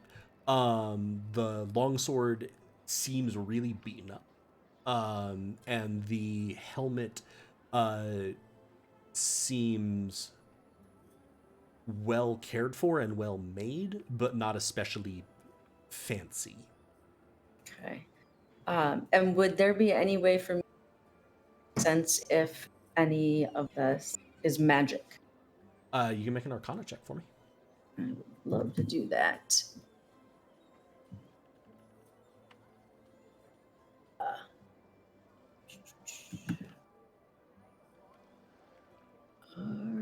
Arcana. Come on. 19.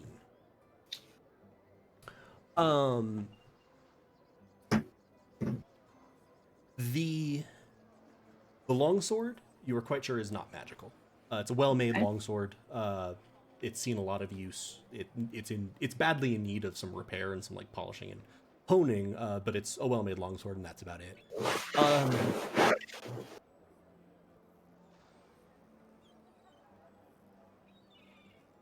The glaive is hard to describe. You don't think it is precisely magical, but you feel the potential for magic in it. Okay.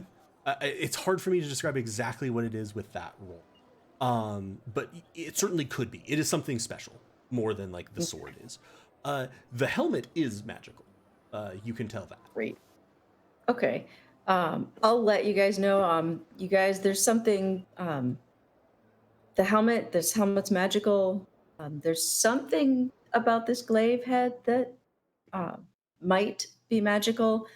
If we've got 10 minutes, I'll ritual cast Identify. You know. Think we have time. Nero just looks at you as he's just. As you're doing that, it is producing no noise. Oh. Maybe don't. Do we think I there's then go and I slam them onto the floor. No. Makes Extra no noise. It is now negative noise. Some of your speech is taken away. This is very, very interesting. I mean, the idea of it being called the silent prestige, and we're in a place that silences us, and when you have essentially bells that don't make noise, like, are we just...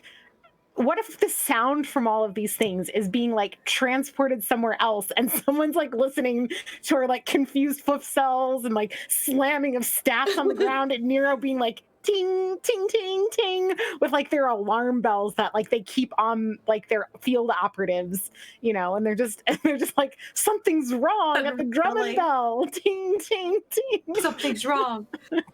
I feel a disturbance in the force.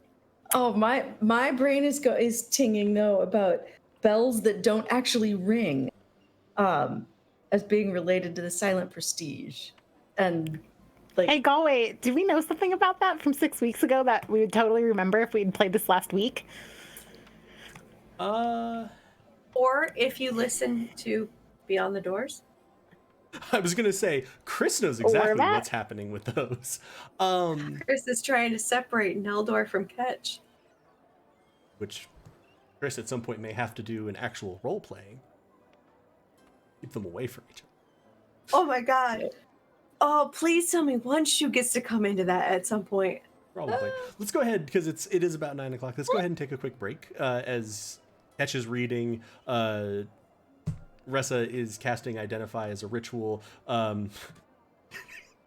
Nero is just like, maybe if I do this harder, it'll. And Minnow's just like, shit. Oh no. We will be back in just a few minutes. Probably take about a 10-minute break. We'll be back at 9:20 Mountain Time, or right around there. We're notoriously bad at getting back exactly when we say we are, but that's what we'll aim for. So sit tight. Hope you're having a good time, and we will be back in just a few minutes.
Hello, everybody. We are back.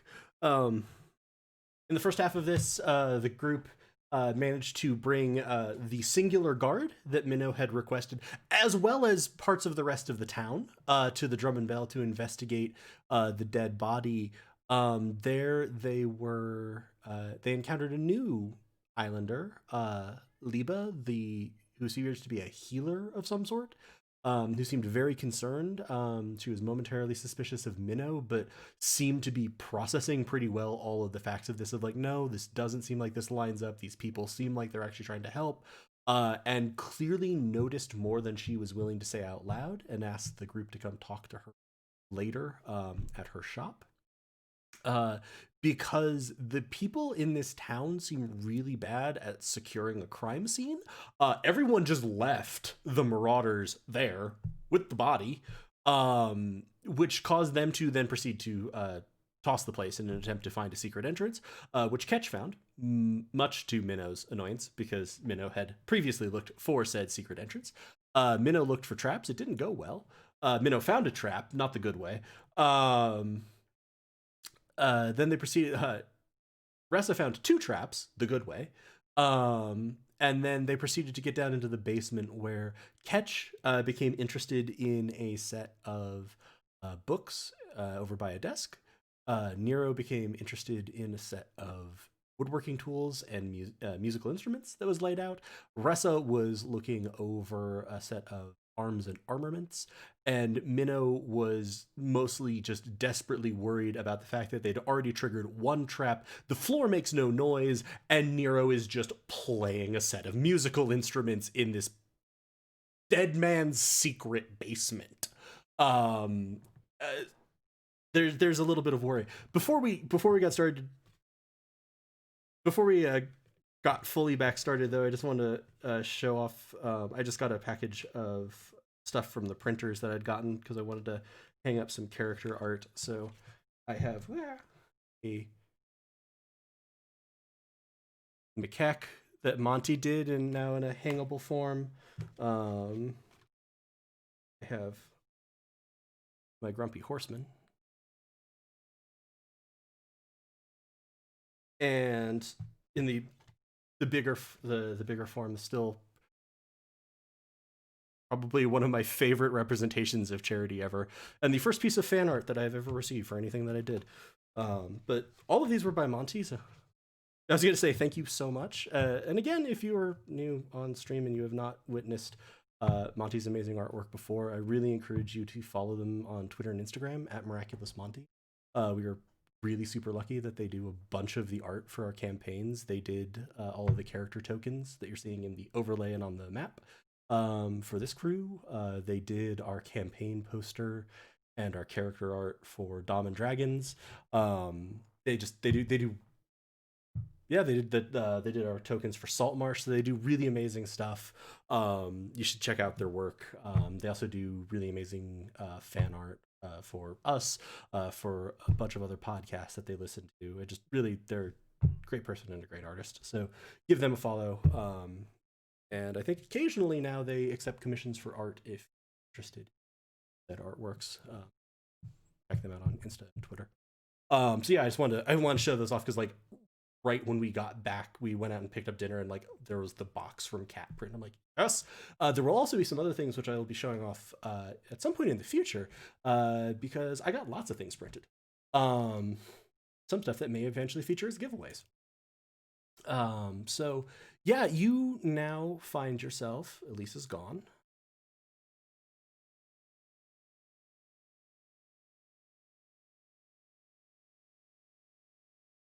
Oh yeah, no, she's all the way gone.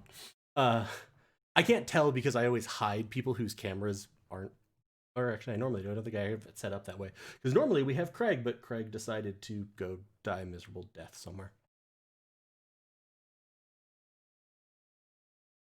Thank you.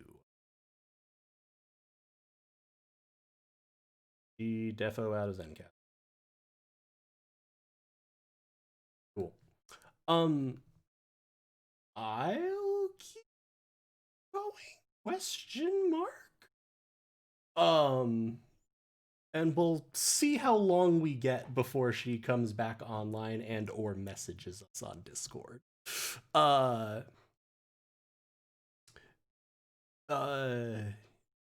Heather, you're casting Identify as a ritual. Could you pop that spell for me? Because I think you can only cast Identify on one thing at a time.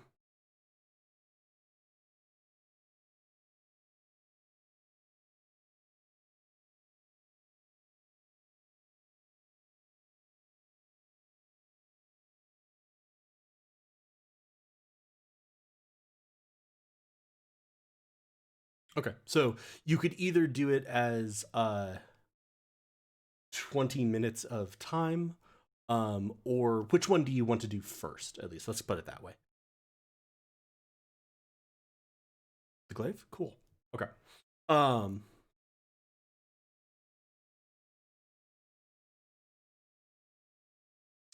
Cool.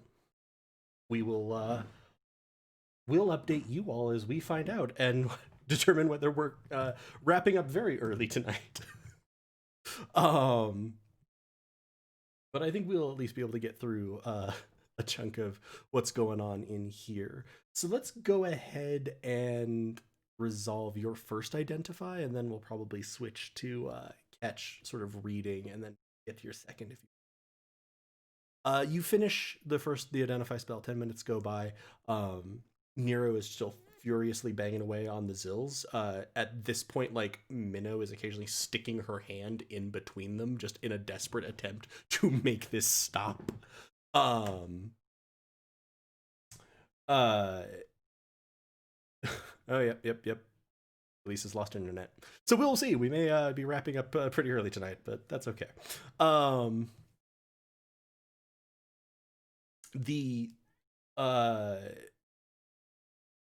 Can you all hear the cat in the other room complaining, or... Okay, good. I had my headphones cracked, so I figured it wasn't as loud. That's true. It's hard for us to tell. It's like... Sorry, I just flashed my eyes over to our Discord where Elisa's communicating via mobile to tell us what's going on. And just the line, the whole house is like a kicked anthill. I'm just like... That's an image. That's a horrifying image that I can bring to much more literal life in D&D. So you complete Identify on this. So it's the head of a glaive, and then like the neck where it would join with a staff to make it a pole arm. It's steel. It is embellished with gold or golden metal. And also parts of it are lacquered or veneered in sort of reds. So it's actually quite beautiful. You cast it if it's magic or something you learn its properties. So it is not magical in of itself. But what you sense is that it is, in its completed form, a magical item. You feel half an enchantment on it. And presumably, the pole of the weapon has the other half. And if put together, it would be, you would suspect, a magical item. And the magic that you feel on it is something akin to transmutation. So it might be able to transform or in some other way change its property if it was complete. But you also now do sort of... the way I'm going to give it is, instead of like, do you have to attune to it, blah, blah, blah, the thing you learn is that this is half of a magical complement. If you had its pair, it would then work. You're not entirely sure if it would require attune. And then you begin casting on the helmet.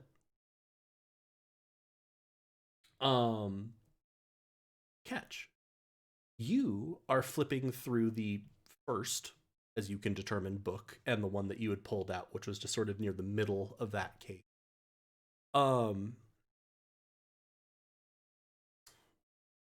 It is, the first book is much older. It probably, give me an investigation check with advantage, or a perception check with advantage, your choice.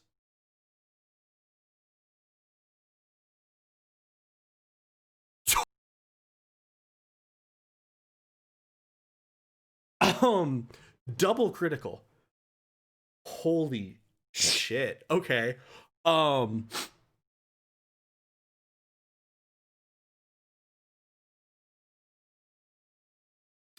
Shit. Okay. I was gonna be like, all right, let's see what you can notice. You can notice pretty much everything about these. The first book is probably, you can tell from just like the aging, the weathering on the paper, etc. It is probably about 40 years old. I think Elise is making it back in.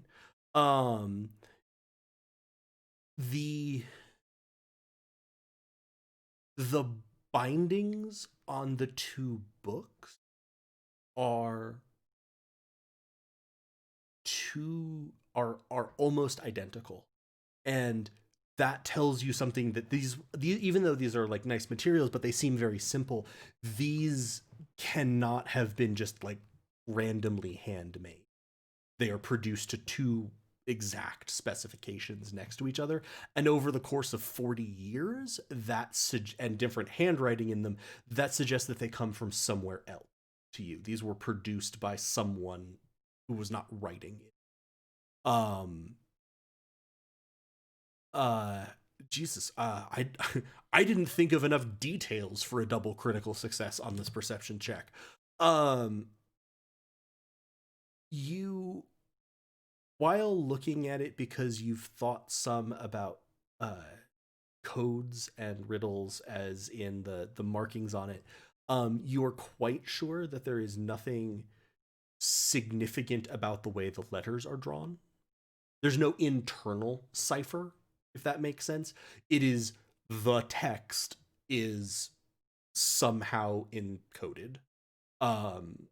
You don't really know what that code is, but you're pretty confident that there are missed characters throughout. This is not a bookbinder's work either. I'd say that's another. This is not like a scribe's work. This is someone who has, both people actually had very neat handwriting, but like, this is someone's journal or ledger or someone's records. There are mistakes, there are things crossed out, but I'll give you also, with that perception check, there doesn't seem to be anything significant. It's, they made a mistake as they were going through and then crossed something out. Not, this one crossed out and this one crossed out mean that the key to the code is as it kind of was with the Marred characters earlier. You just, I guess, also to extend this, you would guess, based on the amount that's written and also just sort of counting entries as you're flipping through these very quickly, that each block is generally a week. If it's a journal or a ledger or whatever, it's recording about a week's worth of time, and you're basing that on how many entries there are in a volume.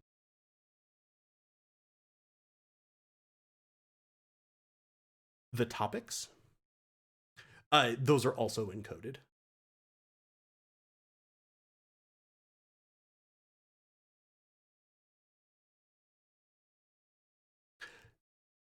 You would lean it is a ledger or a journal, so that you would lean that it's something that is spaced out by a week. It could be, when I mean ledger, it could be like records of transactions or something like that, or it could be more of a journal where they're recording thoughts or events or happenings. You think that an entry is about a week based on the number that you can find in a volume, and there's no identifying information other than that, so it seems like it's purely a chronological.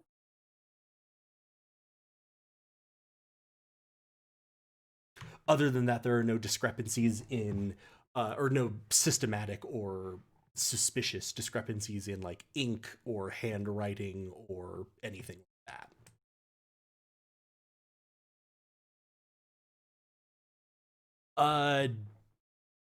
Difficult to tell. Nothing is capitalized, or alternately everything is capitalized. It's all in one case, and everything is encoded. No.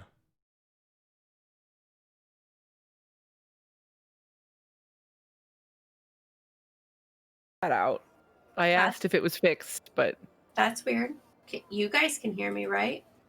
they said, yeah, they Yeah. still Yeah. can't hear her. Yeah, I can hear you. Zencaster is picking me up. Oh, also speaking Oh, yeah, of Elite which, Elise, you Zencaster. need to to rejoin Zencaster. Zencaster. It says it's still going. Okay.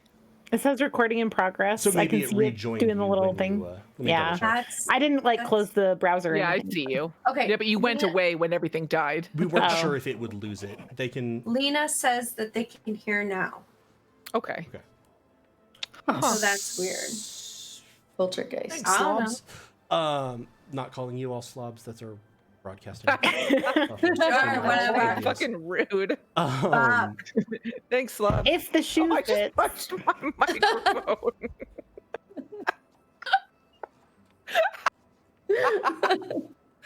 I'm fine. Everything's fine. Okay, so We're what not I'm slap thinking is, just for people who are out there, I'm thinking that for some reason it didn't unmute for the broadcast, because what it's sounding like, if you're not able to hear background music and you weren't able to hear them talking, but you were able to hear me talking, it wasn't picking up my desktop audio, despite the fact that it said it was, for you all. I will continue troubleshooting and probably consider me. It's fine. Fine. Honestly, this was not the worst section in the world for you to have missed hearing people other than me, because mostly I was responding to their questions. So you could probably deduce what was being said from other people just based on what I said. Chris was going over what Ketch was thinking, anything else. I have a I question. mean, the main thing is that I rolled 2 nat 20s. Yes, that is I mean, the key. That's like the coolest thing ever. I have a question related to that. Does Catch notice any way of distinguishing which book was first, other than like the placement of the first book? But like, is there a number? Are they numbered essentially? There are that she basically no sees? markings on the spines. I will go ahead and just throw in some benefits of double crit, saying even like popping another like volume out and quickly opening it, having it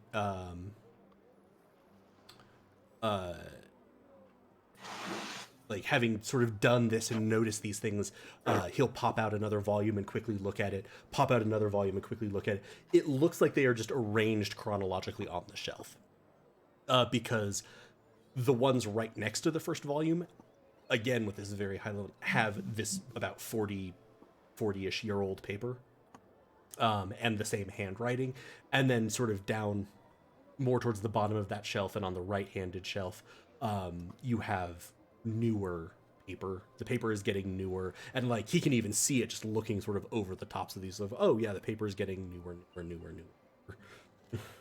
Okay, so one thing that I feel like Ketch would know, having worked in the book, like binding and like writing stuff up for like the mayor of our town and everything else.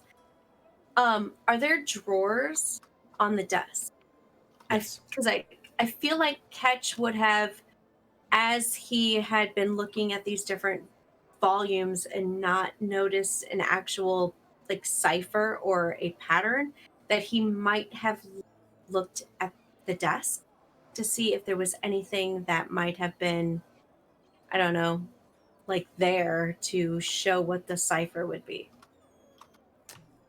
Yes, you open a couple of the drawers. There's mainly writing implements. There is also a small, a small differently bound volume in the upper one. And if you pop that one open and you look at it, this is still encoded, though it appears to be in a different cipher. It's written in the same hand as the first volume, and as the first book that you pulled out, not the oldest book, but like the first one. Okay. It's more recent. And this very much looks like it is a loosely done journal. It's not nearly as like formal. The handwriting isn't as neat. But it's encoded, but it's a different code. But you don't see anything that immediately suggests to you a way to decode the ciphers, but this does look like this is probably where these were being. And in this new, smaller book, there still are no like proper names that jump out. Give me a luck die roll. Just roll a d20. Because you double critted, but now this is on a different object. So I want to give you a chance to. No, it's. I don't like that one. You can't say whether there are or there aren't. All you know is that everything is still written in. If that makes sense. So even if there were names, they're still scrambled, changed, or encoded, however they're doing this. They smell. How do they smell? Like, yeah. I mean, I'm gonna go on the fact that I'm a cat. Do they have a smell? Yeah, that makes total sense. I was making sure you cut out on my audio a little. Oh, sorry. Sorry, that wasn't like disbelief. That was I wanted to make sure what you said. I'm all sniffing the books now. It's interesting actually. That's an interesting question. The log books or the ledgers or whatever they are, the things that are on the shelves, smell very heavily of like the paper and the binding. But they don't smell like anything else particularly. Like they smell like books. Okay. The smaller one that you have smells a bit like salt air.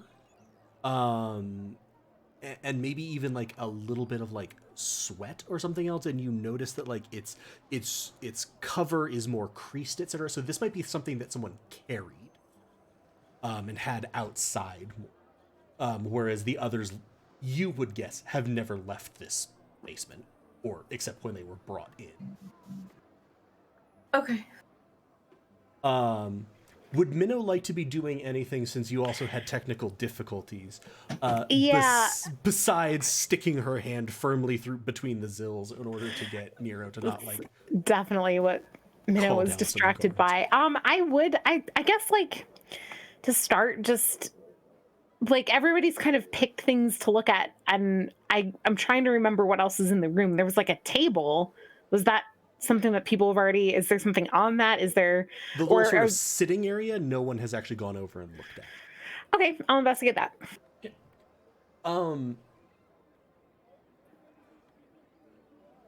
You don't even need to roll anything for this, but if you're looking for something particularly secret, 9, because I don't think you have advantage on this. Yeah. We'll just say I didn't roll because you said I didn't need to roll. So yeah, I mean, in terms of the top level of things, at least, it's a couple of sort of nicely made chairs. There's a table, sort of an end table, and a dining table. What's most noticeable to you about this is there are a pair of sort of bowls laid out. One of which is not dirty at all. Like food hasn't gone in it since it was laid out. The other of which has the remains of food in it. And from the smell of it, it's starting to go a little bit off. So you would guess that it's been at least a day that it's been sitting there. It's not like it's rotting or anything, but it's just that food left out look. Which is, you can make of that what you will. It seems like there were 2 places set, though food was never put in one of the bowls, and a meal was eaten in the other one. Is there anything else like in that area besides the table with the meals? No, you can go ahead and give me an investigation check. And I'll let you Great. give me another one, though you still don't have Great. advantage. 13, that's much 13. better. You sort of are now like checking in behind things and under pieces of furniture. You don't really see anything else. Though it's more, I suppose that's more of a survival thing than investigation. You do see a little bit of footprint on the floor in this area. And it's particularly a pair of footprints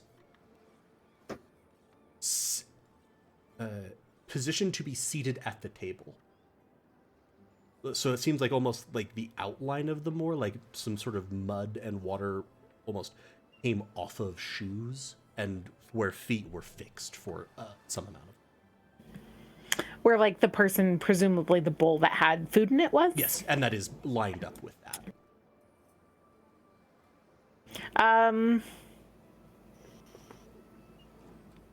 Yeah, I guess I don't think that this is... I guess Minnow would do like one more quick look around the area and then just rejoin.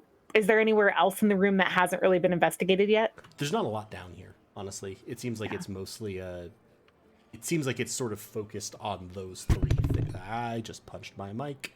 It's a party. Let's all go. Let's do it.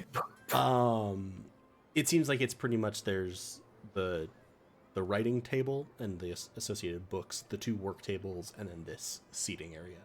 And that's most of what this space is used. I will go ahead and say that that's going to be the second 10 minutes necessary for you to complete the second identify, this time on the helm. I'm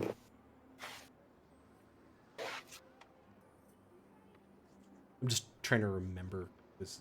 It picks a weird set of things, especially in relation to detect magic. This was not created by magic. Like it wasn't created by a spell. It is magical. No spells are affecting it. It is a helm of night. It does not require attunement. The creature wearing the helm has a +1 to their armor class. And if the visor is put down, they have dark vision to a range of 60 feet. Okay. It does not require... This isn't like the nature of the magical item, but just of the table for the item description. It does not require an armor proficiency to wear. Okay. Is it cursed? No. Cool. I don't I'm not trust saying that magical like I'm things. surprised that you would ask me if an item I Right. gave you was cursed. Although, actually, sorry, that's actually interesting. Separate from this, the whole cursed mechanic, which is a standard D&D thing we've discussed before, I also have a mechanic in tier. This item is not corrupted.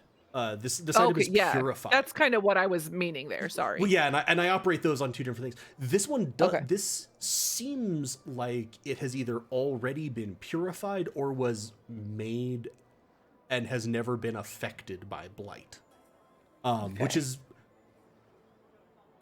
almost more uncommon than. And if it was that one, that's almost more uncommon than either an item being purified or an item being corrupted. Almost all magical items that you're going to find are one of those 2. Would would this fuck up my now I'm wearing armor so I don't get cool monk shit thing? No. Okay. I rule this one as this isn't really armor. It's Okay.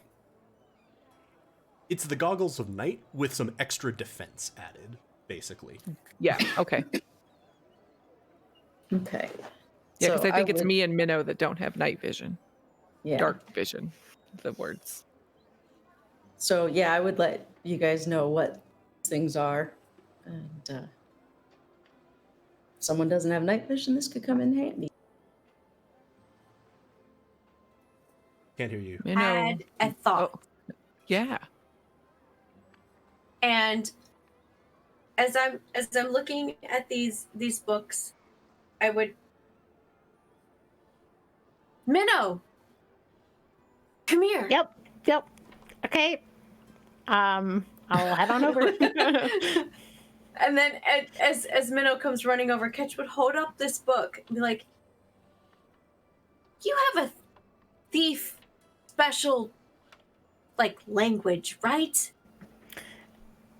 Yep, thieves. Yep, that's a thing. And that then I would exists. like shove the book into Minnow's face and be like, "Can you read this?"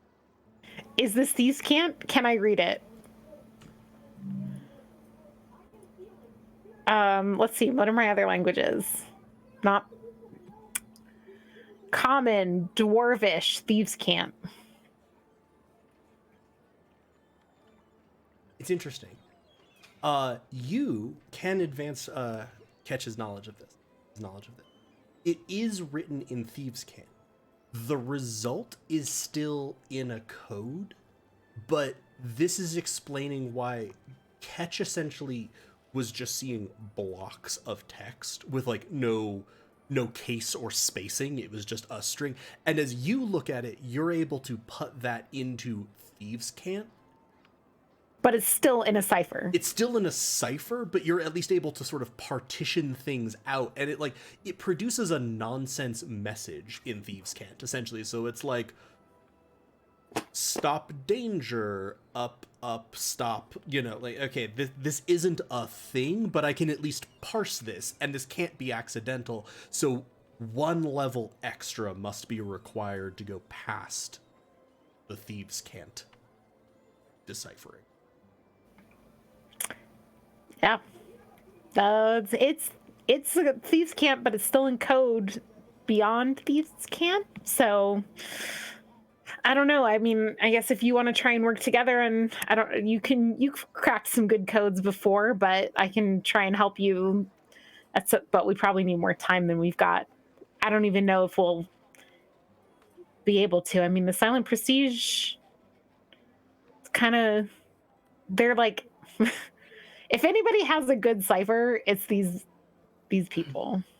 I almost said these bitches, and I was like, why? Why would I say that? It's totally fair. Because I of feel the like one that okay, so Ketch will kind of like look, and I think I will take the first book that I pulled out of the shelf, and I will take that with me. Like, I feel like that's what Minnow and I are going to work on to try and kind of like figure anything out. Yeah, and can I check and see if there's any type of like, I mean, this is probably too obvious, but I don't know, would they have some sort of like cipher book? Because this is kind of like the interior room, right? Where they would feel like they're pretty protected. Would they have any type of like, for that they have to consult to like find the codes or something? Ketch had done a little bit of that looking. You could investigate the desk. There was a small journal which was still in code that Ketch had found, though it was a different code, which also might be. I'm going to take that one too. Okay. Do you want to show that one to Minnow? Yes.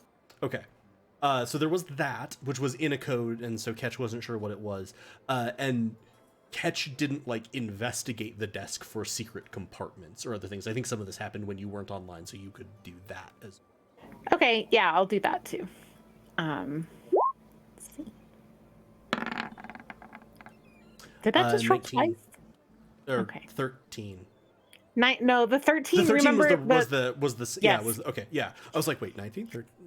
The 13 got me the boot prints. Yeah. The 19 is the new one. 19. The desk does not appear to have any secret compartments, and this might go to you're kind of in the inner sanctum at this point. So, how many layers down does it go?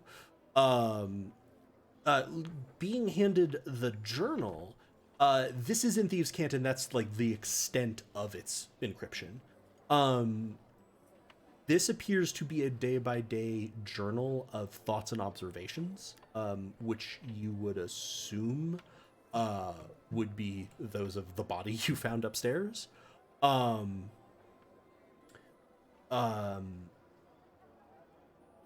Raffin in this, assuming that it's Raffin who wrote it,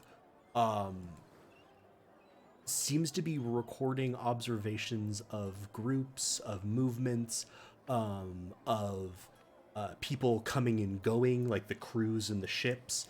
From Yeah. how long ago? It starts. It's not a very big volume. It starts about a month and a half ago. If you want to flip to more recently, the entries become longer, and become obviously much more concerned with, I have tried to contact, this person. I have tried to contact. These are still in code names. Like, he's not naming names, but it's obviously like, I tried to contact this higher up. That didn't work. I tried to get this. Like, one of the things is actually like, I tried to go out on a small boat. Quickly decided bad idea. Came back. One thing is, you are flipping through this in Thieves' Camp. You notice he records just before, because you sort of went to like the start. What did he notice? You don't see anything that anyone else hasn't said. Weird storms started happening. No one could get out. Creepy noises were coming from the ocean. Please don't want to die here. But he does note that one of the last ships to come into harbor before this, he is fairly sure it was a Shadow Hand smuggling ship. He notes down sort of who they are because he's going to be keeping a closer eye on them to see what they're up to. One of the crew members that he was watching was Winnie, who is the female furbolg. That he suspects is a Shadow Hand operative. She's a pineapple. She Fucking knew that bitch was shady. Says the person who says She to didn't burn want the a people hug? you don't like alive. Minnow is Galway understood my meaning. Minnow is now like trying to categorize what information she provides Nero on an ongoing basis, because it's like, no, I didn't mean we didn't like them that much. Jesus. But yeah, that's about. This isn't a cipher book clearly for that. This is his personal just sort of things going on.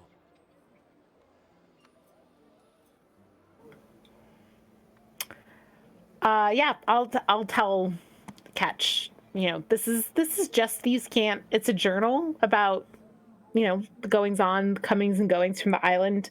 Notably, the most recent ship besides us, I guess, to come to harbor here was probably a Shadow Hand smuggling ship. And I think what's her name? The Fearbolg? Winnie. Weena? Weta? Weena. Weena. And I look at Nero to see, like, it's small enough that everyone's listening to everything everyone's saying, right? So, like, I'll kind of like snap at Nero, who's still ding. Hey, Weena, your Fearbolg friend. Yeah, the one that Not you friend? convinced me was actually a good person. Oh. I'm so glad we had that talk. Right. Yep. Probably works for the pineapples. Oh. I mean, Well, the pineapples didn't so turn out to be all bad, right? Well, I mean, just because Inohani gave us I some did smuggling map. die. Bad. What? But I don't know if that was from them. Oh, the will-o-wisps. Mhm. Yeah. I don't know. I think we're gonna maybe Sorry. need another conversation sometime. I'm confused again. I'm not a therapist. I am not licensed. I think maybe I'm doing more damage than good. Okay, I'll just talk to Ketch then. No, we'll talk. We'll have a good time. Catch is maybe we should just hit it. You want me to hit Weena? No. Sure? No. Okay. Has everyone found everything they want from this place? Should we move on? Surely someone's come back for the body by now, and they're gonna find. Hey, Dent, how's it going up there? How's it going up there? Or Dylan. Or Dylan, yeah, to the upstairs. It's fine. Okay, that sounds convincing. I'm convinced it's fine. Before we move on, though, I do want to make we toss the room to make sure that the other half of that glaive is. Oh, you cut out at the end. Looking for the other half of the glaive. Yeah. As this is happening, I'll pick up all the gold Nero's left behind because it just got tossed, right? So I'm trying not to be seen. Give me a sleight of hand check. Can I say I'm having my mage hand legerdemain do this Sure. to just assist with the sneakiness as I'm like helping toss and look? Oh, Oh no! Someone just put me out of my misery. What's happened? Do you guys remember how I used to roll so good? Like I never rolled under an 18. oh my god. That's a fumble. So, you all go to, like you've been very carefully looking through the room and just sort of checking very carefully, but now you're more looking for brute force. Let's move furniture. Does anyone see, like, a 4 to 5 foot pole that would be going to this thing? And you're sort of moving stuff around. While you're doing that, Minnow, you sort of summon your mage hand. You're just gonna have all the stupid things to fumble on. you're, 7 gold that Mira left behind. and you're gonna have it like sort of like push 6. it into like the bag and then just come back and your mage hand just basically takes the coins and like whips them against the other wall. So there's just like a I would up say which that hand I don't know I'm that using to do knows things. offhand that you were trying to take the coins. Maybe your mage hand just got really into tossing the room. Oh, The mage I'll hand go is pick them up. invisible, I so guess- it did just look like coins. Oh, poltergeist activity. Good, Yeah, good. haunted. Nero's just haunted. gonna go and pick up all the coins and gently put them back down on the work tables. Okay. Minnow is Did gonna the- sit down. Did the table Haunted. reject the coins? They're haunted. You should probably take those coins back with you because it looks like the room doesn't want them. I think it was probably not enough, and I'll put another gold coin on each. Yeah, nope. I'm gonna put more money there. No. Oh, I'm so glad you guys have had a combat encounter. Minnow pulls out, attempts to flourish the wavering menace, accidentally tosses sword to opponent. Whoops. There's just swords sticking into the ceilings. There's traps going off everywhere. And Minnow's like, all I've done is sit here. This all happened because you turned your fake creature into a fish. Blah, blah, blah, blah. There you You're go. totally You're being right. punished. Somewhere Finches in another punishing me. in I another better- dimension, Finch Do we is have just an going. hour for me to cast Find Familiar? Let Finch be free? We've already 'Cause I been think- here straight up at least. Oh my 20 god, minutes. forever. Let's go. Are Yeah, we so gonna? this- Did we want to split Yeah, up the look for the things that glaive. Heather had too, or Well, we want to look for the rest of the glaive. We Well, should probably and that's use... sort of, we folded that into what was happening with this. I will say that you all have looked around, etc. You're pretty sure between Minnow's roles, Ketch's being interested in things, Ressa searching generally, that there aren't any like secret compartments down here. So it seems like the item isn't there. Okay. Wherever it might be is an open question, but at the very least, it doesn't look like it was stashed away anywhere down here.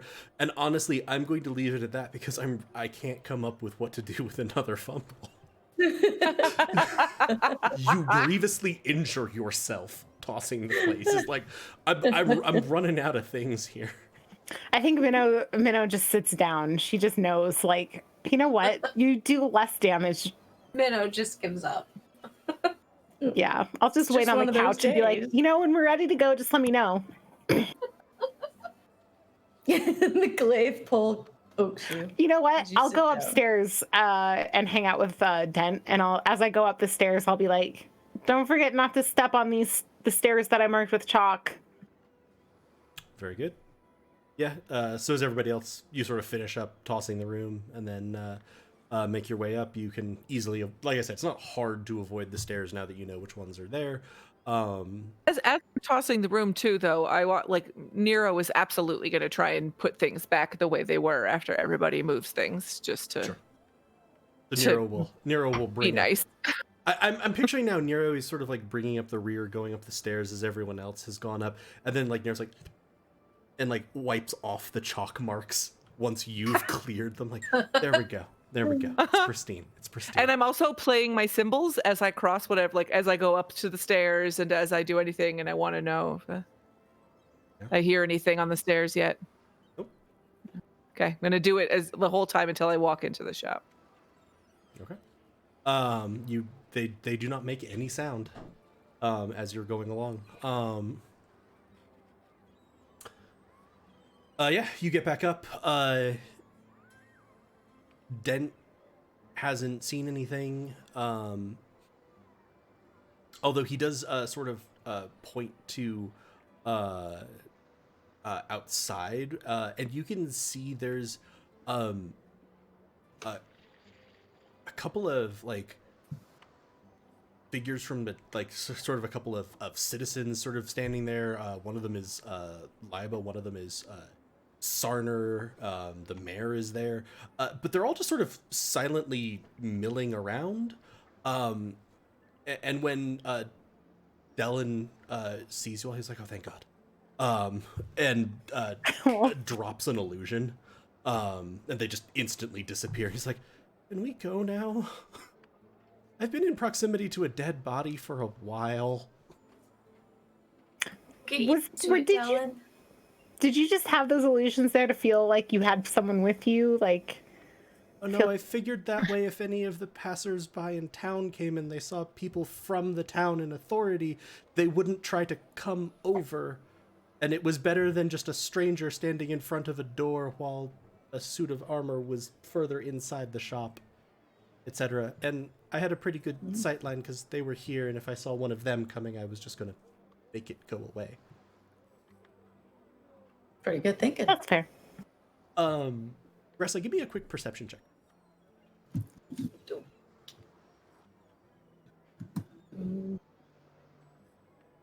Sorry, it's taking me a minute. Perception. 17. As you're walking out, and you're kind of thinking about the glaive generally, you notice a couple of like dents on the floor, not the party member, like indentations on the floor, that look like they could have been made by a metal staff. And it's right around where the body is. Like it's right in the site sort of the scuffle. Which you're not 100% of sure what to make of that, but like they're very distinct. Like it looks like a pole slapped against something and it just branched the wood a little bit. Okay. And there's clearly no, that No, type there of is rod. no It's not around. metal pole arm around. But Yeah. Okay.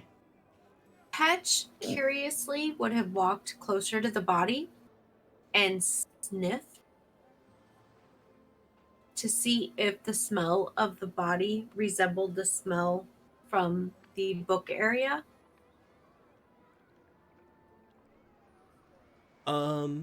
Give me a perception check.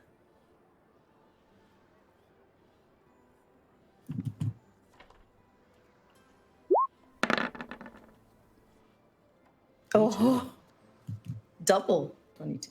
I think your last two Double. rolls have been the same result. Yep. The smell of the body is starting to be the smell of a body. But alongside that, you have a good sense of smell. You recognize a bit of the scent that was on that journal. So that it did seem like I said, sort of with that very high perception check generally, you felt like this was a book that had been carried around more, like maybe in someone's like breast pocket or something. This would seem to be borne out with you that it would make sense to you that it's this person who had carried it around. Yeah. Is there anything else anyone would like to do in here? Do I hear my zills? Oh no. Still not even in the shop? Nope. I don't I think you're stamp my gonna. foot on the Never floor. going to make sound. You stamp your foot on the floor? Yeah. Where it goes thump. The way it should. I don't think you're gonna hear those ever. I think that whatever the muffling effect on the floor is downstairs is just permanently on these zills. At some point, I would like to do identify. That's a very curious set of zills. And I'll just pass them over to you. Can you fix them? Oh boy. Okay. Yeah. I'll just cast it this time. Instead of ritual cast. Just gonna go ahead and cast it. Okay. Yeah. The objects themselves do not have any effects. They are under the effect of essentially a silence spell. It is enchanted onto them via runic. Okay. So it would, like, when you say runic magic, similar to like the runes that were started to be inscribed on Yes. Minnow's locket. Yes. Okay. So there are actual runes on. Yeah, and as you sort of feel this magic, you can kind of see on the inside, sort of like the lips of the Zill, like just round in the inside rim. So it's very, very subtle. It would be very hard to see. There's very, very fine tracing of the runes. And essentially the only effect that it has is that these things do not produce sound. And it's not just hitting them together. Like you can flick them with one of them with your finger and it produces no sound. Okay. And I'll explain that. I don't think these are ever going to make sound. They're special. But you want a musical instrument that doesn't make music. I don't know. I'm not sure. But I guess I'll keep them anyway. Thank you, Ressa. I mean, possibly if you filed off the runes, but I don't know that I'd advise doing that. I'm definitely going to do No, that. we'll just buy you some zills. I think that we might have something very valuable in terms of secret society intrigue. So maybe let's keep those. I do As just they love are. the, For them. let's destroy the magic on these so that I can have this as an instrument. So that so I can have finger ding ding ding ding. And Minnow's just like, I will buy you normal ones. They'll be nice ones even. The big kind. Yeah, buy me big symbols. I'll just be walking along. if I actually end up buying you Zills to like trade you for that, I'm gonna regret it so fast. And then I was gonna be like, But technically, wouldn't you buy them out of her portion of the money that you're carrying anyway? I already paid. it's not about the money, that's the regret. The regret's coming from never sleeping soundly again. Never sleeping soundly again and knowing that You don't room with Nero. Oh. Catch rooms with Nero. I think that Minnow's regrets would also center on the disadvantage and -5 to stealth checks that the party would have from then on. Like one of those wind-up monkeys. I was just hoping there was like a kazoo or something downstairs, but fine. A silent kazoo. Give you an entirely silent kazoo. Which I feel like would have been really bad because instead of just more furiously doing this, I'm just picturing like Nero hyperventilating. I just started to pass out. Below on this kazoo.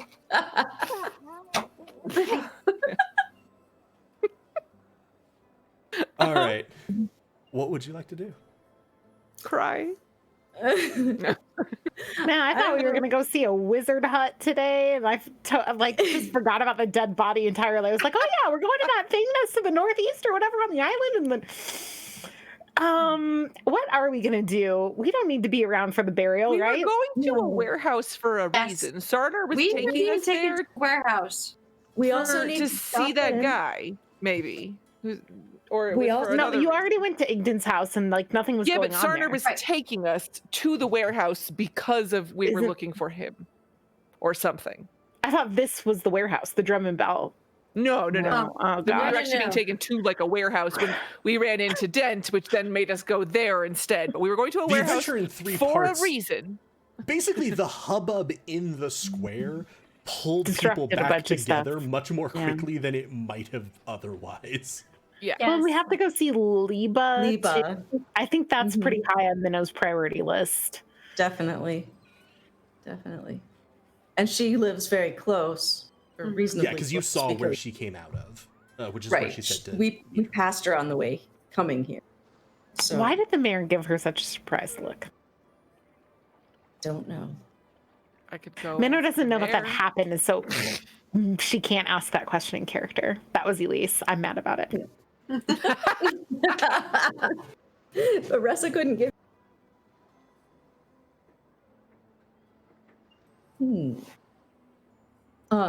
I would also mention that there is a possibility Margit might have the capability of casting Speak Dead. If we wanted to find that out and see if she could. If we wanted to know more about how, I forgot his name, how he died. Raffin. One, who's Margit? Two, She is the how priest. dead do they have to be to speak with them? Can she speak with any dead? Would I know the details of the spell? Do you need to have a body? Yes, I think. Yes, you do. Okay. Give me Never give me mind. an Arcana check, just to see or a religion check. Actually, your choice to see how Yeah. how much you might have heard of the spell because I think it's above your level right now, right, to cast. Yeah. Yeah. Oh Doing no! religion. Oh no! Oh no! Oh, So no. many crit fails. Running. Yeah, I just want to. Nero wants to know if it's possible to talk with the dead if you don't have their body. You don't know very much about that particular spell. Like it's never within sort of the Church of Bion and within your studies, you've much more focused on protection and attack and enhancement and magic. Like identify is very much in your thing. Things that go to crafting, enchantments, things like that are very much. You think you remember hearing once that you do generally need a body. But that if you try to, you can communicate with one if you don't have the body, but there is a chance that you will draw their angry soul into this world, which will then haunt the area. I will relate that. Down for Their that. souls aren't angry. Angry, All maybe it being souls are ripped out of angry. the Afterlife. Oh, that's fair. And so do you think you want to head to Liba's next? The other thing, My sorry, thought. the other thing that I did want to highlight, Ressa, while you were talking, just to make sure it didn't slip all of our minds. You did notice that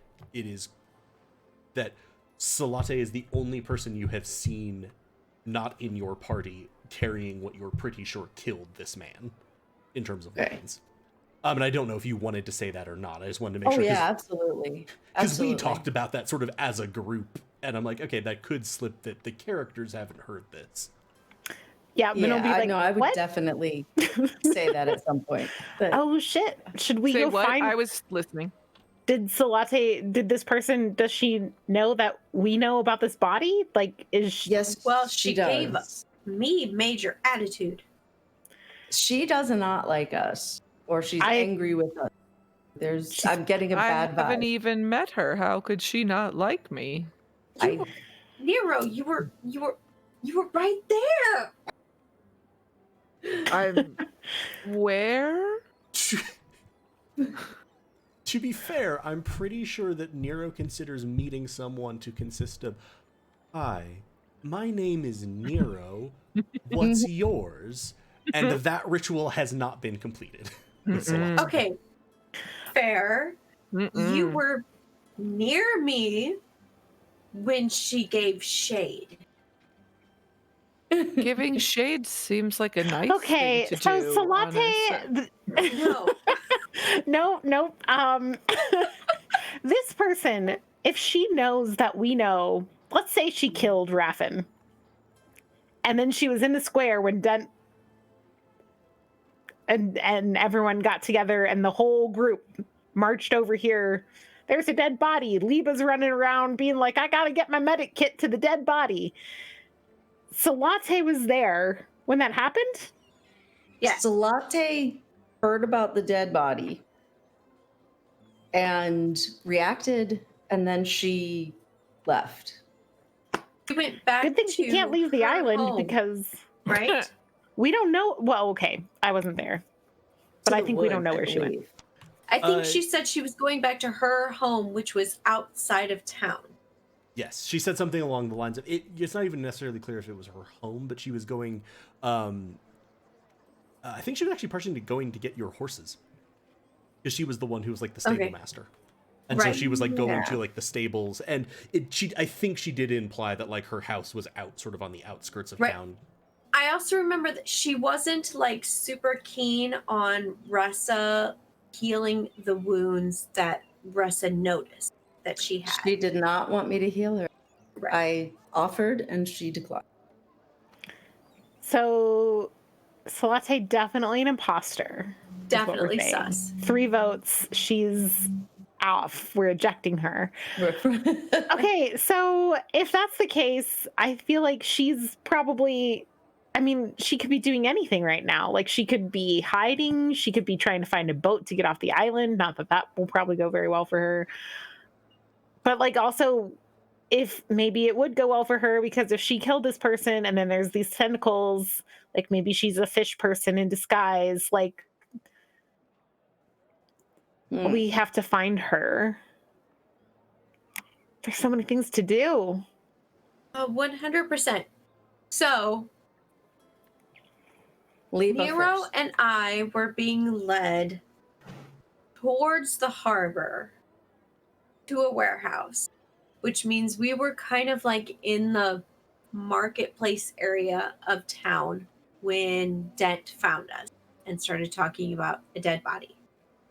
So, Liba's place was like relatively right there.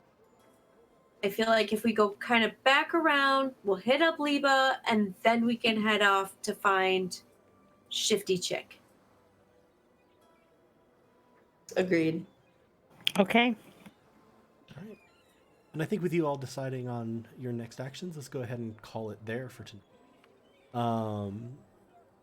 Yeah, you had some good progress. Minnow spent a disconcertingly long time alone with a dead body for She was just like, And then is just everyone? fucked everything up. Unable to find the secret switch that Ketch so carelessly found.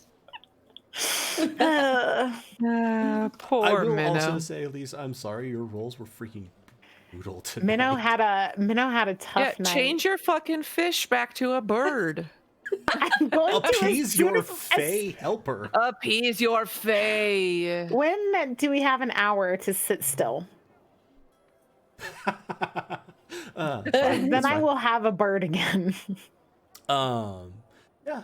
Thank you so much. We for could playing. take an hour. Everyone watching, thank you so much for watching tonight. Hope you had a good time. Hope this was enjoyable. As I said, you can follow us on Twitter at HelpfulGoat. You can follow us here on Twitch to be notified whenever we're going live. And if you use the ! Discord command, you can get a link to join our Discord. We have a lot of fun in there, and we just have a lot of good conversations, a lot of support, and it's one of the things helping all of us get through 2020, which is a nightmare year. Thank you again so much for tuning in. I hope you have a wonderful evening. Stay safe, be well, and be kind to yourself. Good night.